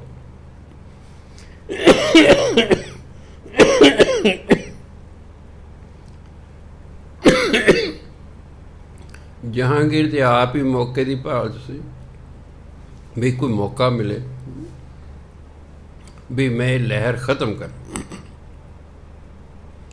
ਉਸ ਨੇ ਜਿਹੜੀ ਆਪਣੀ ਜੀਵਨੀ ਲਿਖੀ ਹੈ, ਤੁਜ਼ਕੇ ਜਹਾਂਗੀਰੀ ਕਿਤਾਬ ਹੈ ਵੀ ਜਹਾਂਗੀਰ ਦੀ ਸਵੈ ਜੀਵਨੀ, ਉਹ 'ਚ ਲਿਖਿਆ ਇੱਕ ਅਰਜਨ ਨਾਮ ਦਾ ਸਾਧੂ ਹੈ। ਉਹਨੇ ਬੜੇ ਬੇਵਕੂਫ ਲੋਕ ਆਪਣੇ ਮਗਰ ਲਾ ਰੱਖੇ ਹਨ। ਉਹਨੇ ਝੂਠ ਦੀ ਦੁਕਾਨ ਚਲਾ ਰੱਖੀ ਹੈ। ਮੈਂ ਕਿਸੇ ਦਿਨ ਝੂਠ ਦੀ ਦੁਕਾਨ ਬੰਦ ਕਰ ਦੇਣੀ ਹੈ। ਵਿਚਾਰ ਹੀ ਇਹੋ ਜਿਹੇ ਹੋਇਆ ਕਿ ਵੀ 1605 ਈਸਵੀ ਦੇ ਵਿੱਚ ਜਿਹੜਾ ਜਹਾਂਗੀਰ ਦਾ ਪੁੱਤਰ ਖੁਸਰੋ ਸੀ ਉਹਨੇ ਬਗਾਵਤ ਕਰਤੀ। ਕਿਉਂਕਿ ਅਕਬਰ ਜਿਹੜਾ ਹੈ ਆਪਣੇ ਪੋਤੇ ਨੂੰ ਪਸੰਦ ਕਰਦਾ ਸੀ। ਉਹ ਜਹਾਂਗੀਰ ਨੂੰ ਰਾਜ ਨਹੀਂ ਸੀ ਦੇਣਾ ਚਾਹੁੰਦਾ ਕਿ ਜਹਾਂਗੀਰ ਤਾਂ ਰੋਜ਼ 5 ਬੋਤਲਾਂ ਸ਼ਰਾਬ ਪੀਂਦਾ ਹੁੰਦਾ ਸੀ। ਉਹ ਕਦੇ ਸ਼ਰਾਬੀ ਕਬਾਬੀ ਨੂੰ ਕੀ ਰਾਜ ਦੇਣਾ। ਤੁਸੀਂ ਜਾਣ ਕੇ ਹੈਰਾਨ ਹੋ ਗਏ, ਜਹਾਂਗੀਰ ਰੋਜ਼ 5 ਬੋਤਲਾਂ ਸ਼ਰਾਬ ਪੀਆ ਕਰਦਾ ਸੀ। ਇਸ ਲਈ ਅਕਬਰ ਨੂੰ ਪਸੰਦ ਨਹੀਂ ਸੀ ਕਰਦਾ। ਪਰ ਇੱਕੋ ਇੱਕ ਪੁੱਤਰ ਹੋਣ ਕਰਕੇ ਉਹ ਚਾਹੁੰਦਾ ਸੀ ਆਪਣੇ ਪੋਤਰੇ ਖੁਸਰੋ ਨੂੰ ਰਾਜਗੱਦੀ ਦੇਣਾ। ਪਰ ਕਿਸੇ ਕਾਰਨ ਜਹਾਂਗੀਰ ਨੂੰ ਰਾਜਗੱਦੀ ਦੇਣੀ ਪੈ ਗਈ। ਖੁਸਰੋ ਨੇ ਬਗਾਵਤ ਕਰਤੀ ਆਪਣੇ ਬਾਪ ਦੇ ਵਿਰੁੱਧ ਵੀ ਮੈਨੂੰ ਰਾਜਗੱਦੀ ਚਾਹੀਦੀ ਸੀ। ਖੁਸਰੋ ਕੋਲੇ ਬੰਦੇ ਘੱਟ ਸਨ। ਜਹਾਂਗੀਰ ਨੇ ਖੁਸਰੋ ਨੂੰ ਹਰਾਤਾ। ਜਹਾਂਗੀਰ ਆਪਣੀ ਜਾਨ ਬਚਾਉਣ ਲਈ ਅਫਗਾਨਿਸਤਾਨ ਨੂੰ ਭੱਜ ਲਿਆ। ਹੈ ਤਾਂ ਉੱਥੋਂ ਦੀ ਸਨ। ਇਹ ਰਾਜ ਤਰਨ ਤਾਰਨ ਆ ਗਏ। ਪੰਚਮ ਪਾਤਸ਼ਾਹ ਉਸ ਵੇਲੇ ਤਰਨ ਤਾਰਨ ਆਏ ਹੋਏ ਸਨ। ਖੁਸਰੋ ਨੂੰ ਪਤਾ ਲੱਗਾ ਵੀ ਇੱਥੇ ਲੰਗਰ ਮਿਲਦਾ। ਨਾਮ ਤਾਂ ਉਹਨੇ ਸੁਣਿਆ ਹੀ ਹੋਇਆ ਸੀ ਗੁਰੂ ਨਾਨਕ ਦੇਵ 'ਚ ਲੈ ਕੇ। ਉਹ ਆਪਣੇ ਸਾਥੀਆਂ ਨੂੰ ਉੱਥੇ ਲੰਗਰ ਛਕਣ ਆ ਗਿਆ। ਚਲੋ ਲੰਗਰ ਛਕਿਆ, ਉਹਨੂੰ ਐਸੀ ਕਿਤੇ ਜਹਾਂਗੀਰ ਨਾਲ ਮਗਰੋਂ ਪਹੁੰਚ ਜਾਏ। ਉਹ ਫਟਾਫਟ ਲੰਗਰ ਛਕ ਕੇ ਚਲਿਆ ਗਿਆ। ਜਿਹੜੇ ਗੁਰੂ ਘਰ ਦੇ ਵਿਰੋਧੀ ਸਨ ਉਹਨਾਂ ਨੂੰ ਮੌਕਾ ਮਿਲ ਗਿਆ। ਉਹਨਾਂ ਨੇ ਜਹਾਂਗੀਰ ਨੂੰ ਕਿਹਾ ਵੀ ਤੁਹਾਡਾ ਮੁੰਡਾ ਖੁਸਰੋ ਇੱਥੇ ਆਇਆ ਸੀ, ਗੁਰੂ ਅਰਜਨ ਦੇਵ ਮਹਾਰਾਜ ਨੂੰ ਲੰਗਰ ਵੀ ਛਕਾਇਆ, ਉਹਦੇ ਮੱਥੇ 'ਤੇ ਰਾਜਗੱਦੀ ਦਾ ਤਿਲਕ ਲਾਇਆ, ਉਹਨੂੰ ਅਸੀਸ ਦਿੱਤੀ ਹੈ ਵੀ ਤੈਨੂੰ ਰਾਜ ਮਿਲੇ। ਜਹਾਂਗੀਰ ਆ ਗਿਆ ਹੈ। ਜਹਾਂਗੀਰ ਨੇ ਪੁੱਛਿਆ ਗੁਰੂ ਅਰਜਨ ਦੇਵ ਮਹਾਰਾਜ। ਗੁਰੂ ਅਰਜਨ ਦੇਵ ਮਹਾਰਾਜ ਕਹਿੰਦੇ ਤੁਸੀਂ ਆਏ ਨਾ, ਇਹ ਲੰਗਰ ਹੈ ਗੁਰੂ ਨਾਨਕ ਦੇਵ ਦਾ, ਇਹ ਤੋਂ ਕੋਈ ਛਕ ਸਕਦਾ, ਤੁਸੀਂ ਛਕ ਲਓ। ਜਿੰਨੇ ਤੁਹਾਡੇ ਨਾਲ ਸਾਰੇ ਇੱਥੇ ਲੰਗਰ ਛਕ ਸਕਦੇ ਹੋ। ਅਸੀਂ ਕਦੇ ਕਿਸੇ ਨਾ ਨਹੀਂ ਕੀਤੀ, ਨਾ ਅਸੀਂ ਕਦੇ ਪੁੱਛਿਆ ਤੂੰ ਕੀ ਕੰਮ ਕਰਦਾ ਕੀ ਨਹੀਂ ਹੈ। ਕੋਈ ਵੀ ਲੰਗਰ ਛਕ ਸਕਦਾ ਹੈ। ਹਾਂ ਤੁਹਾਡੇ ਮੁੰਡਿਆਂ ਨੇ ਲੰਗਰ ਛਕਿਆ, ਬਾਕੀ ਚਲਿਆ ਗਿਆ ਹੈ। ਨਹੀਂ ਕਹਿੰਦੇ ਮੈਨੂੰ ਪਤਾ ਲੱਗਿਆ ਤੁਸੀਂ ਨੂੰ ਰਾਜਗੱਦੀ ਤਿਲਕ ਲਾਇਆ। ਕਹਿੰਦੇ ਸਾਨੂੰ ਰਾਜਨੀਤੀ ਨਾਲ ਕੋਈ ਲੈਣਾ ਦੇਣਾ ਨਹੀਂ ਹੈ। ਅਸੀਂ ਉਹਨੂੰ ਕਾਹਦੇ ਰਾਜਗੀਰ ਦੇ ਤਿਲਕ ਲਾਉਣਾ ਸੀ? ਕਹੇ ਨਹੀਂ, ਤੁਸੀਂ ਉਹਨੂੰ ਆਸ਼ੀਰਵਾਦ ਦਿੱਤੀ। ਕਹਿੰਦੇ ਅਸੀਂ ਕਿਸੇ ਨੂੰ ਕੋਈ ਆਸ਼ੀਰਵਾਦ ਨਹੀਂ ਦਿੱਤੇ। ਉਹ ਝੂਠੇ ਦੀ ਯਹੀ ਗੱਲ ਹੈ। ਕਹੇ ਤੁਹਾਨੂੰ 2 ਲੱਖ ਜੁਰਮਾਨਾ ਕੀਤਾ ਜਾਂਦਾ ਹੈ, 2 ਲੱਖ ਭਰੋ। ਉਹ ਕਹਿੰਦੇ ਵੀ ਇਹ ਕਾਹਦਾ ਭਰੀਏ? ਤੁਸੀਂ ਸਾਡੇ ਬਾਗੀ ਦੀ ਮੁੰਡੇ ਦੀ ਸਹਾਇਤਾ ਕੀਤੀ। ਉਹ ਕਹਿੰਦੇ ਅਸੀਂ ਕੋਈ ਸਹਾਇਤਾ ਕੀਤੀ ਨਹੀਂ, ਅਤੇ ਜੁਰਮਾਨਾ ਕਾਹਦਾ ਭਰੀਏ? ਕਹੇ ਜੇ ਤੁਸੀਂ ਜੁਰਮਾਨਾ ਨਹੀਂ ਭਰਨਾ ਮੁਸਲਮਾਨ ਹੋ ਜਾਓ। ਗੁਰੂ ਮਹਾਰਾਜ ਕਹਿੰਦੇ ਅਸੀਂ ਮੁਸਲਮਾਨ ਨਹੀਂ ਹੋਣਾ, ਅਸੀਂ ਕਿਸੇ ਦੇ ਦਬਾਅ ਧਰਮ ਬਦਲਣ ਲਈ ਤਿਆਰ ਨਹੀਂ ਹੈਗੇ, ਅਸੀਂ ਨਹੀਂ ਕਿਸੇ ਦੇ ਦਬਾਅ 'ਚ ਹੋਣਾ। ਕਹੇ ਨਹੀਂ ਤੇ ਤੁਹਾਨੂੰ ਫਿਰ ਕਤਲ ਕਰ ਦਿੱਤਾ ਜਾਏਗਾ। ਕਹਿੰਦੇ ਸਾਨੂੰ ਮਨਜ਼ੂਰ ਹੈ। ਜਹਾਂਗੀਰ ਗੱਲਬਾਤ ਕਰਕੇ ਲਾਹੌਰ ਚਲਿਆ ਗਿਆ। ਲਾਹੌਰ ਤੋਂ ਉੱਥੇ ਫਰਮਾਨ ਕਰ ਦਿੱਤਾ ਹੈ ਬਈ ਜੇ 2 ਲੱਖ ਜੁਰਮਾਨਾ ਨਹੀਂ ਦਿੰਦੇ ਇਹਨਾਂ ਨੂੰ ਤਸੀਹੇ ਦੇ ਦੇ ਕੇ ਮਾਰ ਦੇਵੋ। ਅਤੇ ਚੰਦੂ ਲਾਲ ਦੀ ਲਾਤੀ ਡਿਊਟੀ। ਅਤੇ ਚੰਦੂ ਲਾਲ ਦੀ ਗੁਰੂ ਘਰ ਨਾਲ ਵਿਗੜੀ ਹੋਈ ਸੀ, ਇਸ ਲਈ ਚੰਦੂ ਲਾਲ ਨੇ ਆਪਣੀ ਹਵੇਲੀ 'ਚ ਗੁਰੂ ਅਰਜਨ ਦੇਵ ਮਹਾਰਾਜ ਨੂੰ ਸੱਦ ਲਿਆ। ਗੁਰੂ ਅਰਜਨ ਦੇਵ ਮਹਾਰਾਜ ਨੂੰ ਪਤਾ ਸੀ ਉਹਨਾਂ ਸਾਡਾ ਅੰਤਮ ਸਮਾਂ ਆ ਗਿਆ, ਇਸ ਲਈ ਉਹ ਬਾਬਾ ਬੁੱਢਾ ਜੀ ਨੂੰ ਕਹਿੰਦੇ ਕਿ ਸਾਡੇ ਸਰੀਰ ਤਿਆਗਣ ਤੋਂ ਬਾਅਦ ਨਾ ਹਰਗੋਬਿੰਦ ਨੂੰ ਗੁਰਗੱਦੀ ਦੇ ਦੇਣੀ, ਉਹਨੂੰ ਗੁਰੂ ਬਣਾ ਦੇਣੀ। ਡਿਊਟੀ ਲਾ ਕੇ ਚਲੇ ਗਿਆ ਆਪ ਜੀ। ਅੱਗ ਬਾਲੀ ਹੈ, ਉੱਤੇ ਤਵੀ ਰੱਖ ਦਿੱਤੀ ਗਈ ਹੈ। ਜਦੋਂ ਤਵੀ ਲਾਲ ਸੁਰਖ ਹੋ ਗਈ ਹੈ ਅਤੇ ਗੁਰੂ ਅਰਜਨ ਦੇਵ ਨੂੰ ਕਹਿੰਦਾ ਵੀ ਦੇਖੋ ਤੁਸੀਂ 2 ਲੱਖ ਜੁਰਮਾਨਾ ਭਰ ਦਿਓ, ਕਿਉਂ ਮਰਦੇ ਹੋ? ਗੁਰੂ ਮਹਾਰਾਜ ਕਦੋਂ ਭਰੀਏ ਅਸੀਂ ਜੁਰਮਾਨਾ? ਅਸੀਂ ਜਦੋਂ ਕੁਛ ਕੀਤੇ ਨਹੀਂ ਜੁਰਮਾਨਾ ਕਿਉਂ ਭਰੀਏ? ਮੈਂ ਨਹੀਂ ਭਰਦਾ ਜੁਰਮਾਨਾ। ਕਹੇ ਚਲੋ ਤੁਸੀਂ ਮੇਰੀ ਲੜਕੀ ਜਿਹੜੇ ਹੈ ਆਪਣੇ ਲੜਕੇ ਵੱਲ ਉਹਦਾ ਰਿਸ਼ਤਾ ਲੈ ਲਓ। ਗੁਰੂ ਮਹਾਰਾਜ ਕਹਿੰਦੇ ਨਹੀਂ, ਸੰਗਤ ਨੇ ਨਾ ਕਰਤਾ, ਅਸੀਂ ਸੰਗਤ ਦੀ ਮੰਨਣੀ ਹੈ। ਸੰਗਤ ਨੇ ਸਾਨੂੰ ਸੁਨੇਹਾ ਭੇਜਿਆ ਸੀ ਦਿੱਲੀ ਕਿ ਇਸ ਦੀ ਲੜਕੀ ਦਾ ਰਿਸ਼ਤਾ ਨਹੀਂ ਲੈਣਾ, ਕਿਉਂਕਿ ਪਹਿਲਾਂ ਵਿਚੋਲੇ ਹੋਇਆ ਕਰਦੇ ਸੀ। ਵਿਚੋਲਿਆਂ ਨੇ 6ਵੇਂ ਪਾਤਸ਼ਾਹ ਨੂੰ ਪਸੰਦ ਕਰ ਲਿਆ ਚੰਦੂ ਲਾਲ ਦੀ ਲੜਕੀ ਲਈ। ਕਰ ਲਿਆ ਜਾ ਕੇ ਚੰਦੂ ਲਾਲ ਨੂੰ ਕਹਿੰਦੇ ਵਿਚੋਲੇ ਵੀ ਅਸੀਂ ਤੁਹਾਡੀ ਲੜਕੀ ਦਾ ਰਿਸ਼ਤਾ ਜਿਹੜਾ ਹੈ ਉਹ ਪਸੰਦ ਕਰ ਲਿਆ। ਕਹਿੰਦੇ ਕਿਹਨੂੰ?